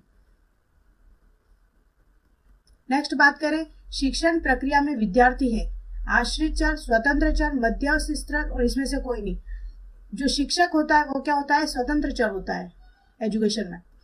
और छात्र होता है वो क्या होता है, आश्रित। इसमें जो क्या पूछा गया, शिक्षण प्रक्रिया में विद्यार्थी है, तो विद्यार्थी क्या है, आश्रित चर है। किस पे डिपेंड है, वो पूरा उसकी जो एजुकेशन सिस्टम है वो पूरा शिक्षक के ऊपर डिपेंड है। तो इसमें ऑप्शन ए इसका सही आंसर हो गया। नेक्स्ट देखते हैं अपन, निम्न में से कौन सा मूल्यांकन का प्रकार नहीं है, मानक, निर्णयात्मक, योगात्मक, सीसी। सबसे पहले बात करें वर्तमान में जो चल रही है एजुकेशन में, सीसी ही चल रहा है, तो ये एक मूल्यांकन का प्रकार है। निर्णयात्मक यानी कि जो आपके टेस्ट होते हैं FA1 FA2, ये सारा क्या है, मूल्यांकन के प्रकार है। योगात्मक यानी कि समेटिव टेस्ट, योगात्मक मूल्यांकन होते हैं, SA1 और SA2 दो होते हैं, तो ये भी है। लेकिन जो मानक है, मानक नहीं है, मानक केवल अंकों का निर्धारण करना है। क्या है, अंकों का निर्धारण करना है। तो इसका आंसर ये नहीं होगा, ऑप्शन ए इसका मूल्यांकन का प्रकार नहीं है। बात करें नेक्स्ट, एनसीएफ 2005 बल देता है। एनसीएफ बल किस पर बल देता है, करके सीखने पर, रटने पर, समस्या हल करने पर, उपरोक्त सभी। यहाँ पे आंसर दो ऑप्शन सही हो रहे हैं, लेकिन उपरोक्त सभी भी यदि यहाँ पर होता रटने पर बल नहीं देता है तो इसका प्रबल आंसर ये हो जाता है, लेकिन यहाँ पर रटने पर बल नहीं देता है, तो ये दोनों कैंसिल हो गए अपने आप में, और दोनों प्रबल है। लेकिन इसमें जो एनसीएफ ने बल दिया था, करके सीखने पर बल दिया था, ऑप्शन ए इसमें सही हो जाएगा। बात करें नेक्स्ट क्वेश्चन की, निम्न में से कौन सा मूल्यांकन के त्रिकोण का भाग नहीं है। तो मूल्यांकन के लिए एक स्पेशल वीडियो मैंने लेटेस्ट ही डाली है ब्लूम की, तो वहां से निश्चित तौर पर समझिए आपके पूरे 150 में से 3 क्वेश्चन ब्लूम से डायरेक्ट इनडायरेक्ट अवश्य पूछेंगे, तो इसको आप एक बार जरूर देख लें ताकि आपकी पूरी क्लियर हो जाए। सबसे ब्लूम ने क्या किया था, मूल्यांकन के त्रिकोण दिए थे, कितने दिए थे, त्रिकोण दिए थे। तो सबसे पहला उसमें जो ऑप्शन था उद्देश्यों का निर्धारण, जो टॉप पे रखा था निर्धारण। दूसरा दिया था अधिगम अनुभव, और तीसरा था मूल्यांकन। ये दिया था ब्लूम ने, त्रिकोण प्रस्तुत किया था। इनमें से कौन सा भाग नहीं है, देखो शैक्षिक उद्देश्य दिए थे क्या, मूल्यांकन दिए थे क्या, शिक्षण अनुभव दिए थे क्या, अधिगम अनुभव। यानी कि यहाँ पर क्या नहीं दिया था, शिक्षण अनुभव नहीं दिए थे, जबकि तीनों इसमें सम्मिलित है। शैक्षिक उद्देश्य थे, ये रहा उद्देश्यों का निर्धारण, मूल्यांकन ये रहा मूल्यांकन, और अधिगम अनुभव भी दिया था। तो इसमें कौन सा नहीं है, तो शिक्षण का जो अनुभव है त्रिकोण का वो इसमें नहीं दिया है, तो ऑप्शन सी इसमें यहाँ पर सही हो जाएगा। नेक्स्ट बात करें हम, क्रियात्मक अनुसंधान के महत्व के बारे में निम्न में से कौन सा कथन सही नहीं है। उपभोक्ता ही अनुसंधान करता है, समस्याओं का हल शीघ्रता से प्राप्त हो जाता है, समस्याओं को हल अभ्यास में ले आया जाता है, तथा मूल्यांकन नहीं किया जाता। आप बताओ क्रियात्मक अनुसंधान किया ही क्यों जाता है, क्योंकि उसका क्या किया जाए, मूल्यांकन किया जाए। मूल्यांकन मतलब कोई निर्णय लिया जाए, अगर निर्णय नहीं लिया जा रहा है तो क्या वह क्रियात्मक अनुसंधान पॉसिबल है, नहीं। तो इसमें ऑप्शन सी हो गया, क्योंकि इसमें अगर मूल्यांकन किया जाता है या अगर नहीं होता तो ये ऑप्शन सही हो जाता है, लेकिन यहाँ पर ऑप्शन सी यहाँ पर करेक्ट नहीं है। नेक्स्ट बात करें, आरटी एक्ट 2009 के अनुसार शिक्षक हेतु प्रति सप्ताह कार्य घंटे है। ये सबसे फेवरेट क्वेश्चन हो गया। अभी तक जितने भी पेपर अपन ने किए उसमें 3 बार ये क्वेश्चन अपन ने ऑलरेडी देख लिए, 2015 में भी देख लिया, आपको कंठस्थ याद ही हो गया होगा, 45 घंटे। अब की बार यदि क्वेश्चन आया था इसका उत्तर मैं आपको नहीं बताऊंगी, आपको ही बताना है। बात करते हैं, तर्क, जिज्ञासा, निरीक्षण शक्ति का विकास की आयु पर है, यानी कि कौन सी आयु में तर्क, जिज्ञासा, निरीक्षण ये सारी चीजें का विकास हो जाता है।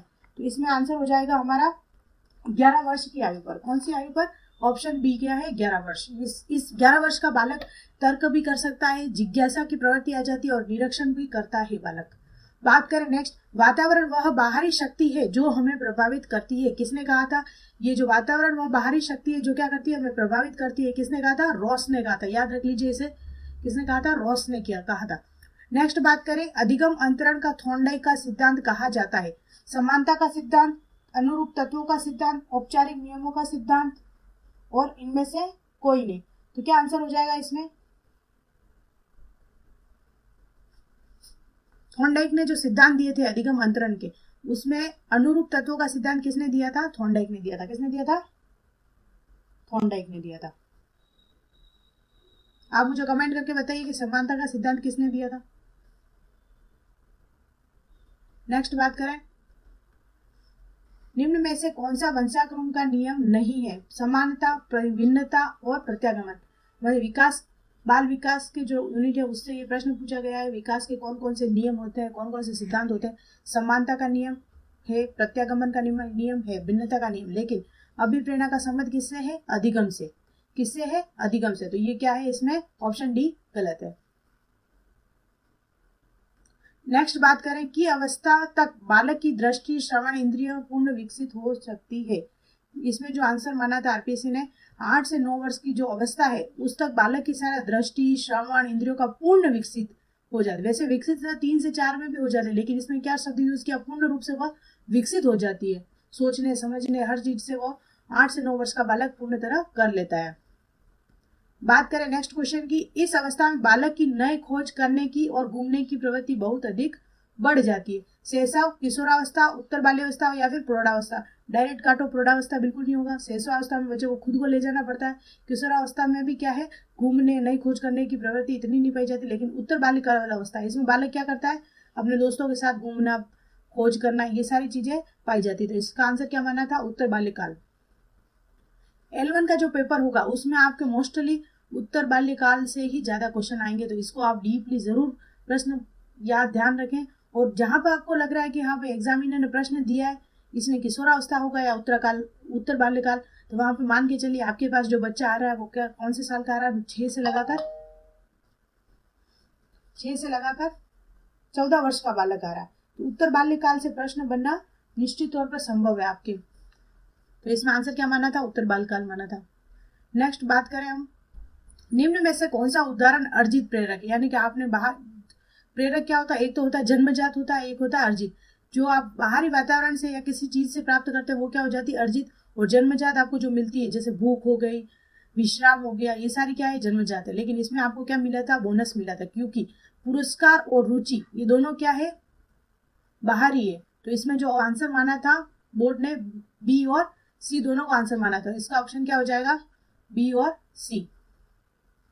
नेक्स्ट बात करें, अभिप्रेरणा वर्णित होती है ज्ञानात्मक जागृति से, भावात्मक जागृति से, ए या बी, या फिर इनमें से कोई नहीं। तो इसका आंसर क्या हो जाएगा, जो अभिप्रेरणा होती है वो ज्ञान से संबंधित नहीं होती, यह सीधा संबंध होता है इनका भावनात्मक रूप से। तो ऑप्शन बी इसका बिल्कुल सही हो गया। नेक्स्ट बात करें, चिंतन मानसिक क्रिया है जो कि पहलू है। कैसा पहलू है, चिंतन आप कहाँ करते हो, दिमाग में करते हो। दिमाग का संबंध किससे, ज्ञान से, और ज्ञान का ज्ञानात्मक से। तो इसका क्या आंसर हो गया, ज्ञानात्मक। Option A ज्ञानात्मक। बात करें नेक्स्ट, संकेत अधिगम के अंतर्गत सीखा जाता है। संकेत अधिगम एक और किस सिद्धांत के उपनाम है, आप सभी सिद्धांत के उपनाम जरूर याद कर ले, 8 से 10 लगभग सभी सिद्धांतों के उपनाम है। जो पावलो का सिद्धांत था, उस सिद्धांत का एक और उपनाम क्या था, संकेत अधिगम का अंतर्गत सीखा जाता है पारंपरिक अनुकूलन, मनोविज्ञान, वातावरण, मनोदेह। तो इसमें क्या आंसर हो जाएगा, पारंपरिक अनुकूलन सीखा जाता है। बात करें हम नेक्स्ट क्वेश्चन की, व्यक्तिगत भेद पाए जाते हैं बुद्धि स्तर में, अभिवृत्ति में, गतिवाही योग्यता में, या फिर उपरोक्त सभी में। जो व्यक्तित्व में भेद पाया जाता है, सभी की बुद्धि अलग होती है, सभी का एटीट्यूड अलग होता है, सभी की जो मोटर एबिलिटीज होती है वो भी अलग होती है। तो इसमें क्या आंसर हो जाएगा, ऑप्शन डी, बिल्कुल हलवा क्वेश्चन। नेक्स्ट बात करें, चिंतन प्रारंभ होने के लिए क्या आवश्यकता है। सबसे पहले चिंतन, आपके दिमाग में प्रश्न आया कि मैं एक रीट की एग्जाम की तैयारी कैसे करूं, यानी कि आपके सामने क्या आई, सबसे पहले समस्या आई, फिर आपने चिंतन किया और आपने कोई कोर्स खरीदा या फिर उसके प्रति कार्य किए। तो क्या हो जाएगा इसमें, कि चिंतन प्रारंभ होने के लिए जो पहली शर्त होती है वो क्या होती है, कोई न कोई आपके सामने समस्या आए। तो ऑप्शन डी इसका बिल्कुल सही आंसर। नेक्स्ट बात करें हम, बुद्धि लब्धि संप्रत्यय विकसित किया था। तो किसने किया था बुद्धि लब्धि का संप्रत्यय,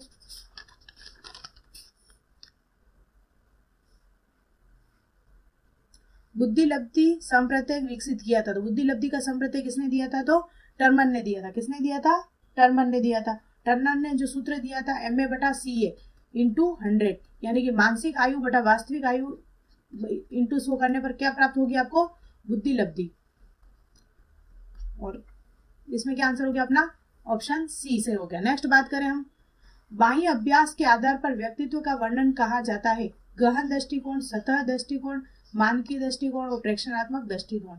यानी बाह्य अभ्यास के आधार, यानी कि बाहरी किसी व्यक्ति को आप बाहरी रूप से देख रहे हो तो उसके आधार पर आप उसके व्यक्तित्व का वर्णन कर रहे हो। तो क्या है, आप क्या देख रहे हो, उसके सतही कोण को देख रहे हो, यानी कि उसके बाहर से चीजें देख रहे हो तो आप क्या होगा, सतह दृष्टिकोण। यदि अंतः दृष्टिकोण से दिखाया जाएगा तो क्या कहलाएगा, गहन। तो इसमें ऑप्शन क्या हो जाएगा, बी। बात करें नेक्स्ट क्वेश्चन के, निम्न में से कौन सा पिछड़ेपन का कारण नहीं है। सामान्य बुद्धि का अभाव, शारीरिक दोष, विशिष्ट पिछड़ापन और स्वस्थ वातावरण। इसमें क्या आंसर हो जाएगा, स्वस्थ वातावरण किसी पिछड़ेपन का वातावरण नहीं हो सकता। तो ऑप्शन डी इसमें बिल्कुल इजी क्वेश्चन। बात करें व्यक्तित्व का पहला प्रकारात्मक वर्गीकरण प्रस्तुत किया जाता है। व्यक्तित्व पर सबसे पहले कार्य किया था, वो क्या था? हिप्पोक्रेट्स ने। किसने किया था? हिप्पोक्रेट्स ने। इन्होंने रक्त के आधार पर उसको क्या है? प्रस्तुत किया था। तो इसका आंसर क्या हो जाएगा? Option C. बात करें सामान्य और विशिष्ट कारक सिद्धांत का प्रतिपादन किसने किया? तो सामान्य और विशिष्ट कारक सिद्धांत किसने दिए थे? स्पीयरमैन ने 2 सिद्धांत दिए थे बुद्धि के, जो सामान्य और विशिष्ट। 2 आंसर हो गया अपना स्पीयरमैन। बात करें नेक्स्ट, प्रगतिशील परिवार में बच्चे में अपेक्षाकृत कौन सा प्रेरक अधिक बल होता है? संबंधन का, उपलब्धि का, जिज्ञासा का, आक्रामकता का। जिज्ञासा हो जरूरी नहीं है, आक्रामकता हो जरूरी नहीं है, लेकिन उनकी उपलब्धि क्या होती है? प्रगतिशील अगर बच्चे के लिए सारी चीजें अवेलेबल है तो उसका जो रिजल्ट है वो बेहतर ही आता है। तो इसमें क्या आ जाएगा? ऑप्शन सी। 2011 को जो पेपर हुआ था उसके बारे में आज पूरा एनालाइज करेंगे, किस प्रकार का पेपर आया है, जो कि आपके आगामी एग्जाम में आपके लिए बेनिफिशियल रहने वाला है। बात करते हैं हम आज के सेशन की बिना किसी देरी की। आज का जो पहला सवाल है वह है, खिलौनों की आयु कहा जाता है। खिलौनों की आयु कहा जाता है, सबसे पहले ऑप्शन पूर्व बाल अवस्था। हम पूरी बाल अवस्था मानी जाती है 2 से 6 वर्ष की। वैसे तो सभी विद्वानों ने अलग अलग माना है, लेकिन जो कि प्रश्न की दृष्टि से हम इसे मानते हैं करने के हिसाब से, तो पूर्व बाल अवस्था की जो एज है वो 2 से 6 वर्ष की मानी जाती है। उत्तर बाल अवस्था की एज जो मानी जाती है 6 से 10 की। 0 से 2 यानी जन्म से लगाकर 2 वर्ष का जो बालक है वो शैशवावस्था कहलाता है, और 10 से आगे किशोर अवस्था कहलाई जाती है। तो खिलौनों की जो आयु है वह कहलाती है पूर्व बाल अवस्था, क्योंकि इस समय बच्चा खिलौनों से खेलता है। उत्तर बाल अवस्था खेल की आयु कहलाती है, क्योंकि वह स्वयं खेल खेलता है। और शैशवावस्था में अनुकरण से सीखता है। इस प्रकार की ये सारी चीजें इसमें इंक्लूड है। तो इसमें जो आंसर हो जाएगा अपना option number A. Next question देखते हैं। नेक्स्ट क्वेश्चन है, निम्न में से कौन सी पूर्व बाल्यावस्था की विशेषता नहीं है? एग्जाम में देखने को मिलेगा आपको, जो बाल्यावस्था हो गया, अधिगम हो गया, उनसे ज्यादा से ज्यादा क्वेश्चन आपको मिलेंगे। तो आपको ध्यान से देखना, यह प्रश्न विवादापूर्ण है, क्योंकि 2011 में जब इसका आंसर माना गया था तब इसमें आंसर खेलने की अवस्था को माना गया था, क्योंकि जो पूर्व बाल अवस्था है वह की क्या है? खिलौनों की आयु है। खिलौनों की आयु है, खिलौनों की आयु। लेकिन 2022 में पेपर होता है, उसमें दल व समूह में रहने की अवस्था को किशोरावस्था में सम्मिलित किया गया था। लेकिन जब जो कि यहाँ पर आंसर माना है उस समय, यदि इस प्रकार का क्वेश्चन आता है तो आपको ध्यान में रखना है, निम्न में से कौन सी पूर्व बाल्यावस्था की विशेषता नहीं है। तो आपको इसमें मान लीजिए बच्चा जो पूर्व बाल्यावस्था है उसमें प्रश्न भी करता है, अनुकरण करने की अवस्था भी मानी जाती है, और कुछ कुछ विद्वान इसमें दल समूह रहने की अवस्था को भी सम्मिलित करते हैं। लेकिन खेलने की जो अवस्था है वह किस बाल्यावस्था की व्यवस्था है? तो उत्तर बाल्यावस्था की विशेषता मानी जाती है। तो इसका जो आंसर हो जाएगा, इसमें नहीं पूछा है तो ऑप्शन डी इसका सही आंसर हो जाएगा। नेक्स्ट क्वेश्चन देखते हैं। उत्तर बाल्यावस्था में बालक भौतिक वस्तुओं के किस आवश्यक तत्व में परिवर्तन समझने लगता है? आपको दिमाग में रखना है सबसे पहले इसके एज ग्रुप क्या है। तो उत्तर पूर्व में आ जाएगा अपने क्या है? 2 से 6 वर्ष है। तो उत्तर का क्या हो जाएगा? 6 से 10 वर्ष का बालक आसानी से द्रव्यमान, संख्या और क्षेत्र को समझने के लिए, परिवर्तन समझने के लिए तैयार माना जाता है। तो इसका आंसर क्या हो जाएगा? ऑप्शन डी हो जाएगा। नेक्स्ट क्वेश्चन देखते हैं। विकास का अर्थ है परिवर्तनों का उत्तरोत्तर श्रृंखला, अभिप्रेरणा के फलस्वरूप होने वाले परिवर्तनों की उत्तरोत्तर श्रृंखला, अभिप्रेरणा एवं अनुभव के फलस्वरूप होने वाले परिवर्तनों के उत्तरोत्तर श्रृंखला, परिपक्वता एवं अनुभव के फलस्वरूप होने वाले परिवर्तनों की संख्या। इस प्रकार के प्रश्न में आपको लगेगा कि चारों ऑप्शन सही है, लेकिन आपको इसमें से सबसे बेस्ट जो आंसर है वो देखना है, क्योंकि विकास कब संभव है? विकास कब संभव है? जब वो बालक परिपक्व होगा। बिना परिपक्व के विकास संभव नहीं है। तो परिपक्वता एवं अनुभव के फलस्वरूप होने वाले परिवर्तनों की श्रृंखला क्या कहलाती है? तो विकास कहलाती है। तो इसका जो प्रबल आंसर माना जाएगा ऑप्शन डी है, और यही माना गया था, क्योंकि ऑफिशियल आंसर की से हमने इसको रिचेक भी किया है। नेक्स्ट बात करते हैं क्वेश्चन 5। विकास के संदर्भ में निम्न में से कौन सा कथन सत्य नहीं है? एग्जाम में ध्यान रखना, नहीं है पूछा है कि सत्य है।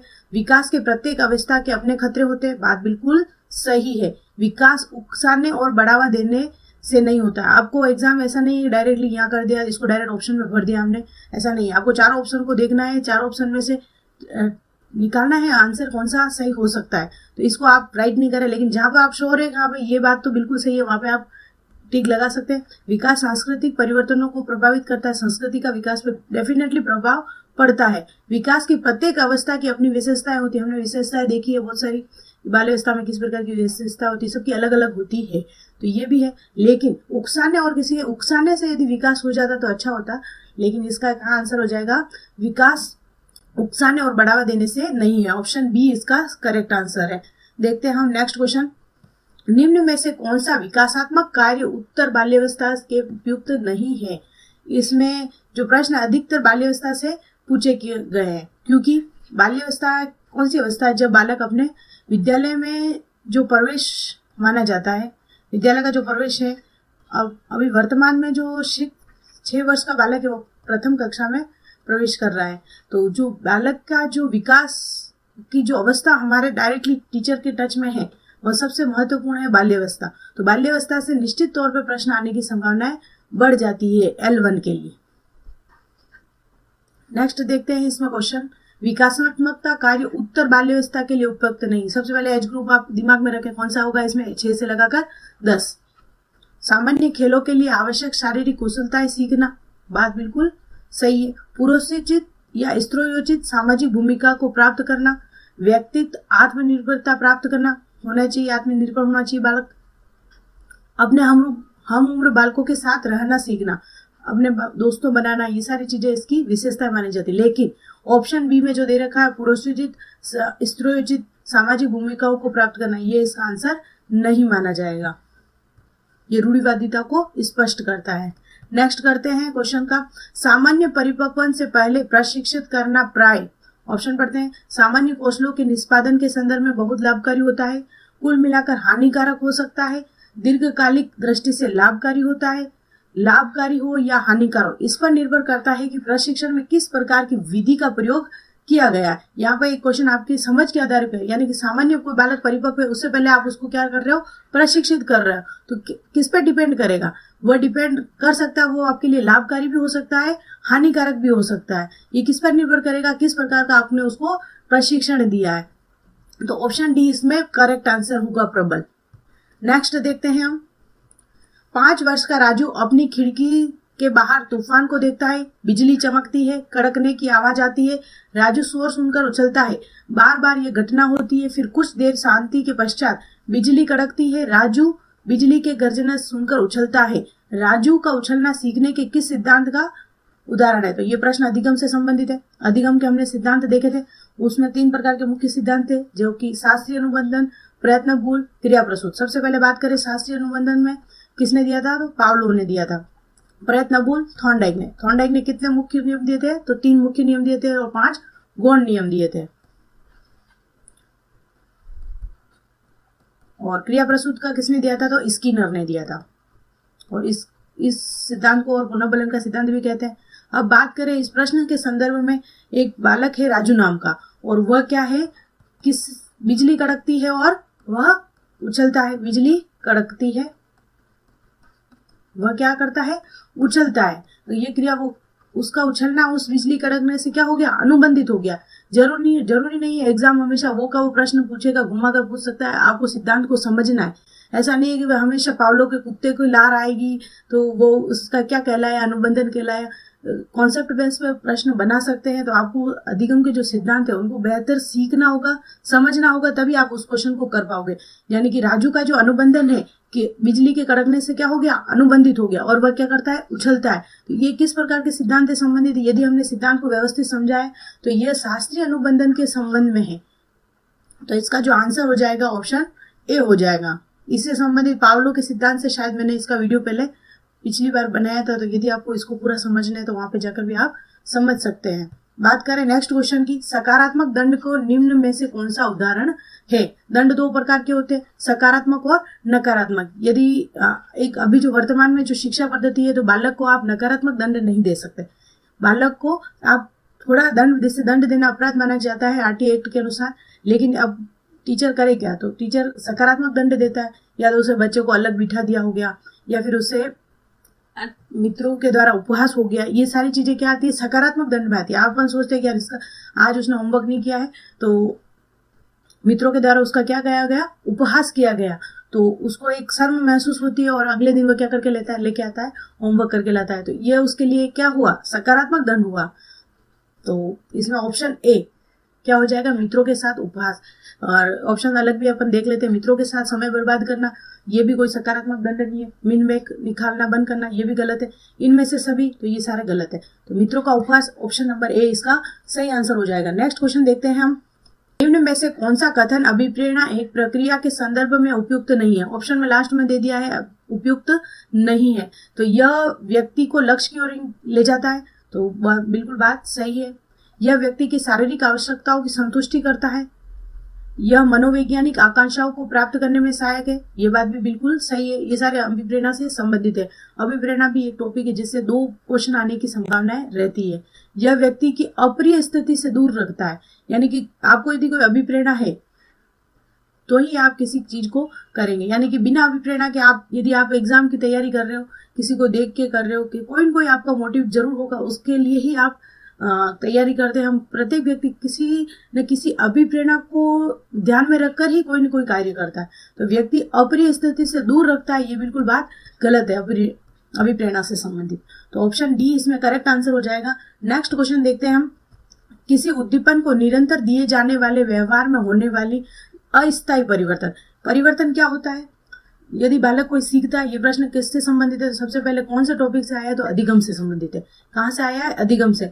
और अधिगम यदि स्थायी होता है, यहाँ पे मुख्य रूप से आप ध्यान में रखिएगा, यदि परिवर्तन स्थायी हो गया, किसी बालक ने सीख कर, तो वो क्या कहलाता है, सीखना यदि उसका स्थायी हो गया, उसने कार चलाना हो गया, बाइक चलाना हो, स्थायी रूप से उसने सीख लिया है, तो वो क्या कहलाएगा, अधिगम कहलाएगा। उसके व्यवहार में क्या हो गया, वह सीख गया। लेकिन यदि वह कुछ अस्थायी है, यानी कि अभी तक वो पूरा सीखा है जो अस्थायी है, अभी अभ्यस्तता कहलाती है। क्या कहलाती है, अभ्यस्तता। आपको ध्यान में रखना है, सीखना उद्दिगम के निरंतर दिए जाने पर व्यवहार में होने वाले अस्थायी परिवर्तन को क्या कहलाता है, अभ्यस्तता कहलाती है। ये कॉन्सेप्ट आपको ध्यान में रखें, इस वर्ड को भी ध्यान में रखें। नेक्स्ट बात करें, विद्यार्थियों की अभिवृत्तियों में परिवर्तन के लिए निम्न में से किस विधि का प्रयोग अध्यापक को नहीं करना चाहिए। यानी कि अभिवृत्ति यानी किसी को एटीट्यूड में कैसा परिवर्तन करना यदि बालक के, तो उस शिक्षक को किस प्रकार की विधि का प्रयोग करना। ऑप्शन ए, दबाव से किसी बात या विचार के लिए राजी करना, यानी कि प्रेशराइज करना कि भाई आपको ये काम करना ही है, आपको होमवर्क करना ही है, आपको मैथ्स पढ़नी ही है, तो आप प्रेशर से कितना ही देर करवा लोगे, आप उससे काम नहीं कर पाओगे। तो यह विधि का प्रयोग वैसे नहीं करना चाहिए। लेकिन अगले ऑप्शन भी आपको एग्जाम में देखना है, ऐसा नहीं डायरेक्टली आंसर मिल गया क्लिक कर दिया, ऐसा नहीं। किसी विचार को दोहराना, दृढ़तापूर्व व्यवहार, ये कर सकते हैं दृढ़तापूर्व, वही करना ही पड़ेगा आपको थोड़ा बहुत। तो किसी प्रशंसनीय व्यक्ति के द्वारा समर्थन और स्वीकृति, यानी कोई व्यक्ति उसमें स्पेशल है, जैसे अधिकतर देखा होगा कोचिंगों पे जो पूर्व में एग्जाम क्लियर किए हों, उनके इंटरव्यू आपके सामने प्रस्तुत किए जाते हैं, ताकि उससे आप अभिप्रेरित होकर अपने पढ़ाई के प्रति आगे बढ़े। ऐसा होता है, देखा है ना आपने। संदेश के साथ साहचर्य स्थापित करना, साहचर्य मतलब पूर्व स्थिति का नए स्थिति के साथ संबंध स्थापित करना ही क्या कहलाता है, साहचर्य, यानी कि अपने अनुभव को शेयर करना, स्थापित करना, ये सारी चीजें भी होती है। लेकिन यदि दबावपूर्ण किसी बात विचार के लिए राजी करना, यह एक शिक्षक के लिए शोभनीय नहीं है।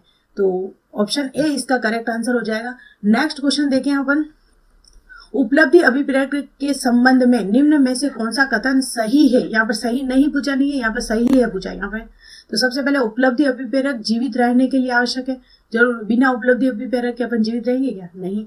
यदि व्यक्तिगत क्षमताओं की संतुष्टि महत्वपूर्ण है तो उपलब्धि अभिप्रेरक को विकास प्रेरक कहा जाता है, बिल्कुल बात सही है। यदि व्यक्तियों के मत प्रतियोगिता का पर बल है तो उपलब्धि अभिप्रेरक को सामाजिक अभिप्रेरक कहा जाएगा, ये बिल्कुल बात सही है। ऑप्शन डी, ये कभी कभी रेयर केस में इनमें से सभी, वर्तमान में तो क्या करते हैं इनमें से सभी दे देते हैं और ऑप्शन अलग ही होता है। लेकिन ये 2011 का पेपर है जिसमें इनमें से सभी ऑप्शन यहाँ पर करेक्ट हुआ है।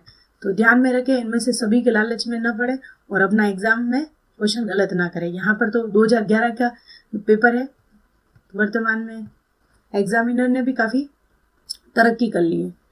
अब देखो प्रश्न आ गया, 6 से 10 वर्ष की अवस्था में बालक रुचि लेना प्रारंभ करता है। आप कमेंट करके बताओ 6 से 10 वर्ष का बालक किस में जाएगा, उत्तर बाल्यावस्था में जाएगा। किस में जाएगा, उत्तर बाल्यावस्था में जाएगा। तो 6 से 10 वर्ष का बालक है, सबसे पहले तो अपने विद्यालय में बालक 6 वर्ष का बालक है, आएगा कौन सी क्लास में आएगा, प्रथम कक्षा में आएगा।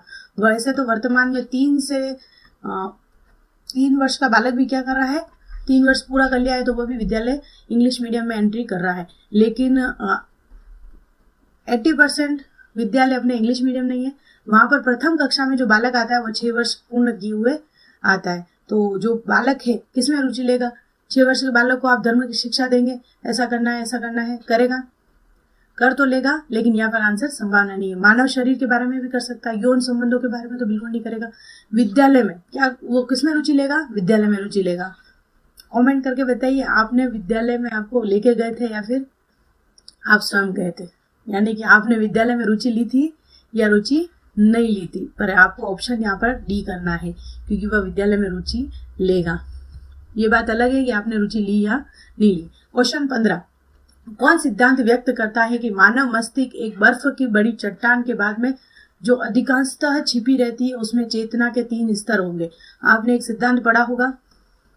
सबसे पहले तो यहाँ पे जो अपन पेपर देखने आ रहे हैं, यदि आपको लग रहा है मेरे को प्रश्न नहीं आ रहे, तो बाल विकास का जो मेन टॉपिक है उनके बारे में जो सिद्धांत है, वो मेन जो वैज्ञानिक है उन्होंने कौन से सिद्धांत दिए, उन सिद्धांत में क्या बात की है, उनको पहले समझे, उसके बाद क्वेश्चन लगाएं। डायरेक्टली आपको ये लग रहा होगा मैम क्या बता रही है, डायरेक्टली आंसर समझ में नहीं आ रहा है, ऐसा है तो एक बार यदि आप पहले क्वेश्चन कर लें, उसके बाद इससे संबंधित जो भी चीजें आपको मिलती है फैक्ट यूट्यूब पे, आपके पर्सनल कोचिंग पे जो भी पढ़ लें उसके बारे में, उसके बाद क्वेश्चन लगाएं। तो इसमें सबसे पहले ये जो बात करते एक वैज्ञानिक हुए थे सिगमंड फ्राइड।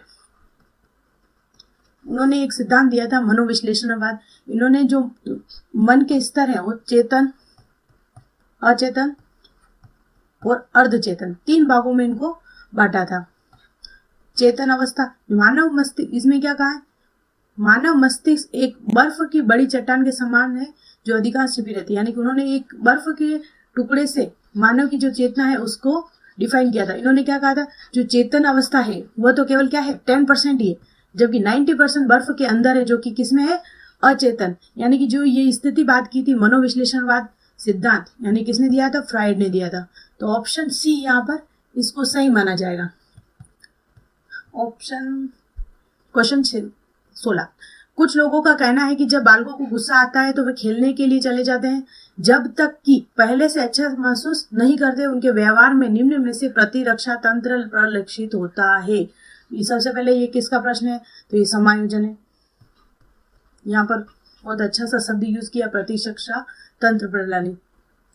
तो जब बालक है एक परिस्थिति से इसके, यदि आपने समायोजन के कॉन्सेप्ट को अच्छे से समझा है प्रत्येक, तो आपको इसमें क्वेश्चन करने में असुविधा नहीं होगी। यदि कोई बालक है वो अपना गुस्सा यहाँ नहीं दिखा पा रहा है, वो अपनी जो परिस्थिति है वो दूसरी जगह प्रस्तुत करता है, तो वह क्या कहलाता है, विस्थापन कहलाता है। जैसे आपको बॉस ने डांटा है, लेकिन आप बॉस का कुछ बिगाड़ नहीं सकते, आप बाहर जाते जाते फूल पत्तियां हो गए या फिर अपनी पत्नी पे हो गया, बच्चों पर हो गए, उस पर अपना गुस्सा निकाल रहे, ये भी क्या कहलाएगा, विस्थापन। यानी उस परिस्थिति में आप नहीं कर पा रहे हो अपने आप को समायोजित, तो दूसरी जगह आप जाकर अपना जो अंतर की जो समायोजन करने की स्थिति है, गुस्सा फूटता है, वह क्या कहलाता है, विस्थापन कहलाता है। तो इसमें जो आंसर हो जाएगा ऑप्शन बी हो जाएगा। प्रक्षेपण क्या हो गया, यानी कि यदि आप अभी तैयारी तो कर नहीं रहे हो एग्जाम की, लेकिन जब आपका रिजल्ट आएगा यदि आप फेल हो जाते तो आप क्या कहोगे, पेपर तो आउट हो गया है। वैसे तो आउट होते हैं, लेकिन ये सारी प्रक्षेपण यानी किसी दूसरे पर थोपने वाली, मेरी ऐसी परिस्थिति थी मैं नहीं कर पाया, ऐसा कुछ प्रक्षेपण देना, ये प्रक्षेपण कहलाता है। उदात्तीकरण, यानी कि आपने कोई कार्य किया, यदि आप रीट में सेलेक्ट नहीं हुए तो आप क्या करोगे, इससे भी बेहतर, यानी कोई आरएस का एग्जाम निकाल लिया तो आपने अपने आप को समायोजित कैसे किया, आपने उससे बेहतर कार्य करके आपने आपको क्या कर दिया, समायोजित हो गया। और प्रतिक्रिया निर्माण करना, यानी कि ऐसा उत्तर देना समायोजन के लिए कि लोग आगे सामने वाला ये मान ले कि हाँ बिल्कुल बात सही है, कि इस प्रकार की परिस्थिति हुई इसलिए बच्चा क्लियर नहीं कर पाया, यानी प्रतिक्रिया निर्माण कर दिया आपने। तो ये ऑप्शन समायोजन का भी शायद मैंने टॉपिक करवा दिया है, तो उससे आप पूरा समझ लें किस प्रकार करना है। नेक्स्ट क्वेश्चन देखते हैं अपन। 17वां क्वेश्चन, समायोजन से तात्पर्य स्वयं का विभिन्न परिस्थितियों में अनुकूलन करना है ताकि संतुष्ट किया जा सके। ऑप्शन ए, दूसरों को, प्रेरकों को, उद्देश्य को, आवश्यकताओं को। जो समायोजन का सीधा संबंध होता है वो किससे होता है, आवश्यकताओं से होता है। आप समायोजन किस लिए करते हो, क्योंकि अपनी आवश्यकताओं को क्या किया जा सके, संतुष्ट किया जा सके। ऑप्शन डी इसका सही आंसर है। नेक्स्ट क्वेश्चन देखते हैं हम। निम्न में से कौन सा व्यवहार भावात्मक बाधा को प्रदर्शित नहीं करता है?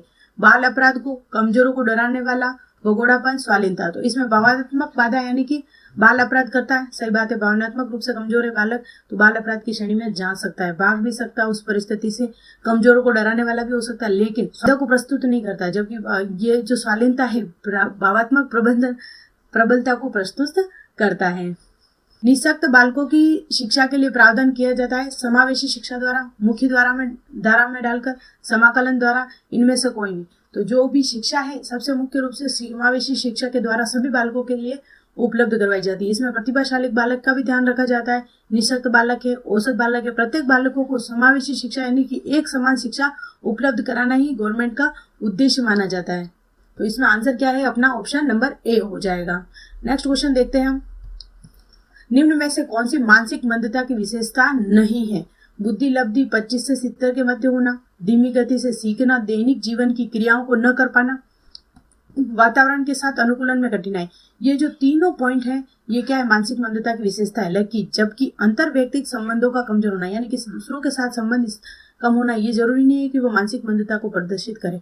ये एक व्यक्तिगत है। कोई प्रतिभाशाली बालक भी दूसरों से मेलजोल कम रखता हो, ऐसा जरूरी नहीं है कि मानसिक मंदता बालक वाला ही अंतर व्यक्तिगत संबंध में कमजोर होता है। तो ऑप्शन डी इसका करेक्ट आंसर है। नेक्स्ट बात करें, विद्यार्थी के अच्छे मानसिक स्वास्थ्य को बनाए रखने के लिए निम्न में से कौन सा तरीका अधिक महत्वपूर्ण है? मानसिक स्वास्थ्य को अच्छा बनाना है, शैक्षिक क्रियाओं का प्रावधान, अभिव्यक्ति की स्वतंत्रता, रुचियों की भिन्नता, अध्यापक की भूमिका और विद्यालय वातावरण। यानी बच्चे का मानसिक स्वास्थ्य अच्छा बनाना है तो सबसे पहले वातावरण, जहाँ पर विद्यालय का वातावरण और अध्यापक की भूमिका इसमें सबसे अधिक महत्वपूर्ण मानी जाती है। वैसे तो ये सारे हैं, लेकिन जो प्रबल आंसर माना जाएगा इसमें ऑप्शन डी। नेक्स्ट बात करें हम क्वेश्चन 22 की, कमजोर वर्ग के बालक से तात्पर्य। आरटी से संबंधित मैंने शायद सारे 2009 से संबंधित पूरा एक एक चीज डिस्क्राइब कर रखी है। उसमें जाकर आप देख सकते हैं कमजोर वर्ग बालक क्या है, कौन सा बालक, किस बालक की परिभाषा क्या है, सारी चीजें वहां पर डिस्क्राइब कर रखी है। तो कमजोर वर्ग बालक क्या है? ऐसे अभिभावक के बालक जिनकी वार्षिक आय कम है, ऐसा जरूरी नहीं है, प्रबल आंसर नहीं है।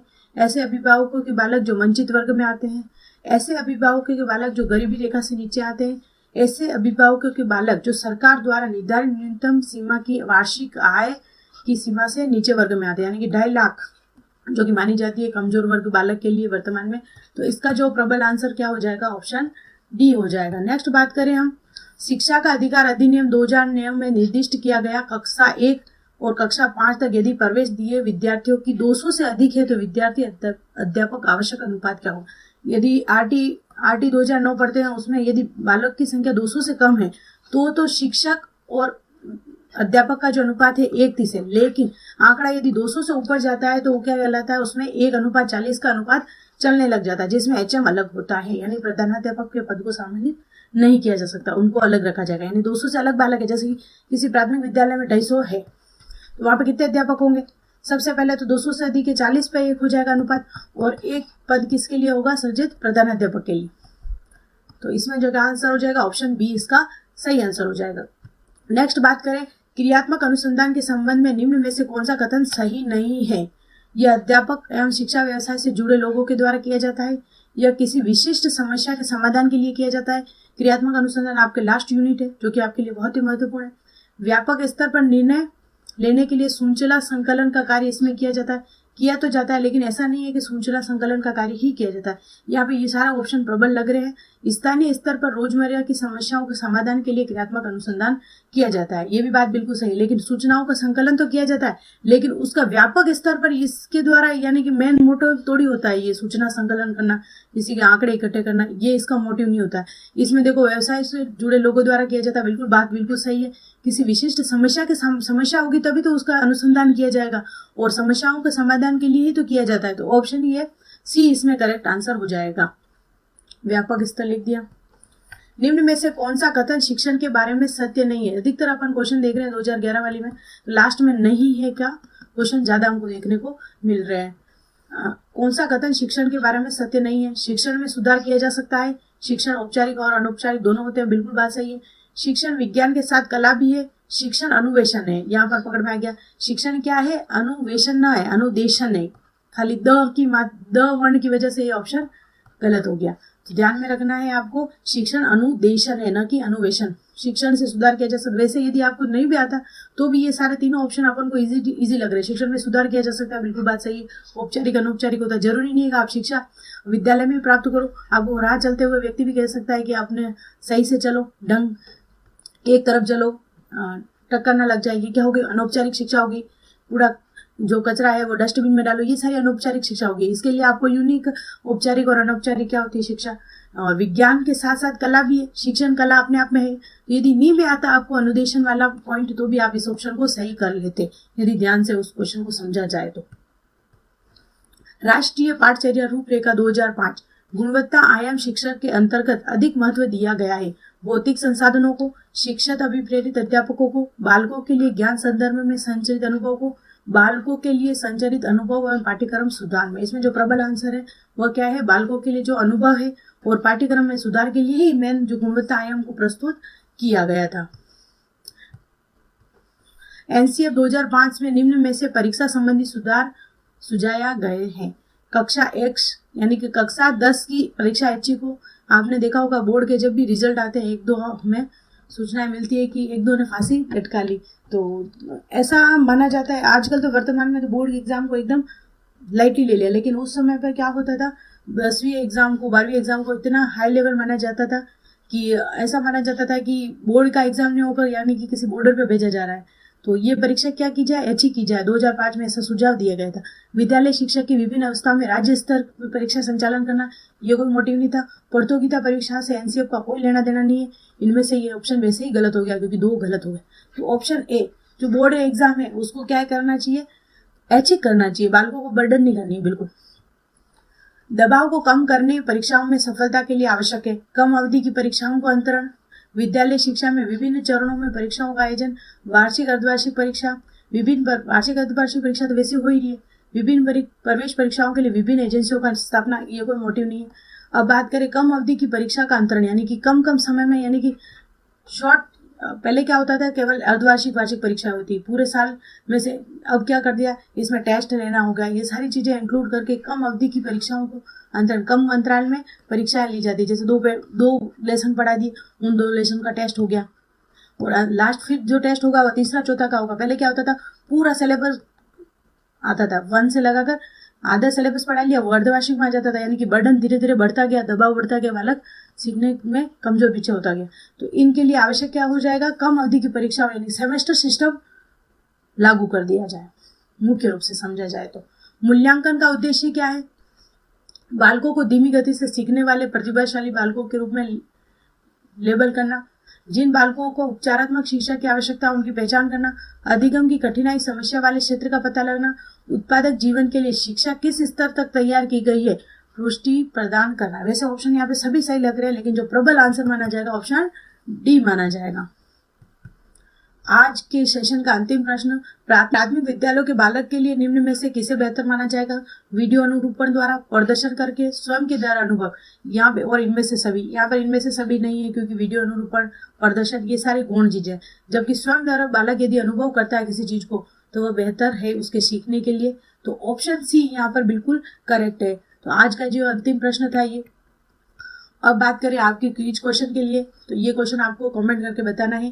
किशोरावस्था बड़े संघर्ष, तूफान और विरोध की अवस्था है, यह कथन किसका है?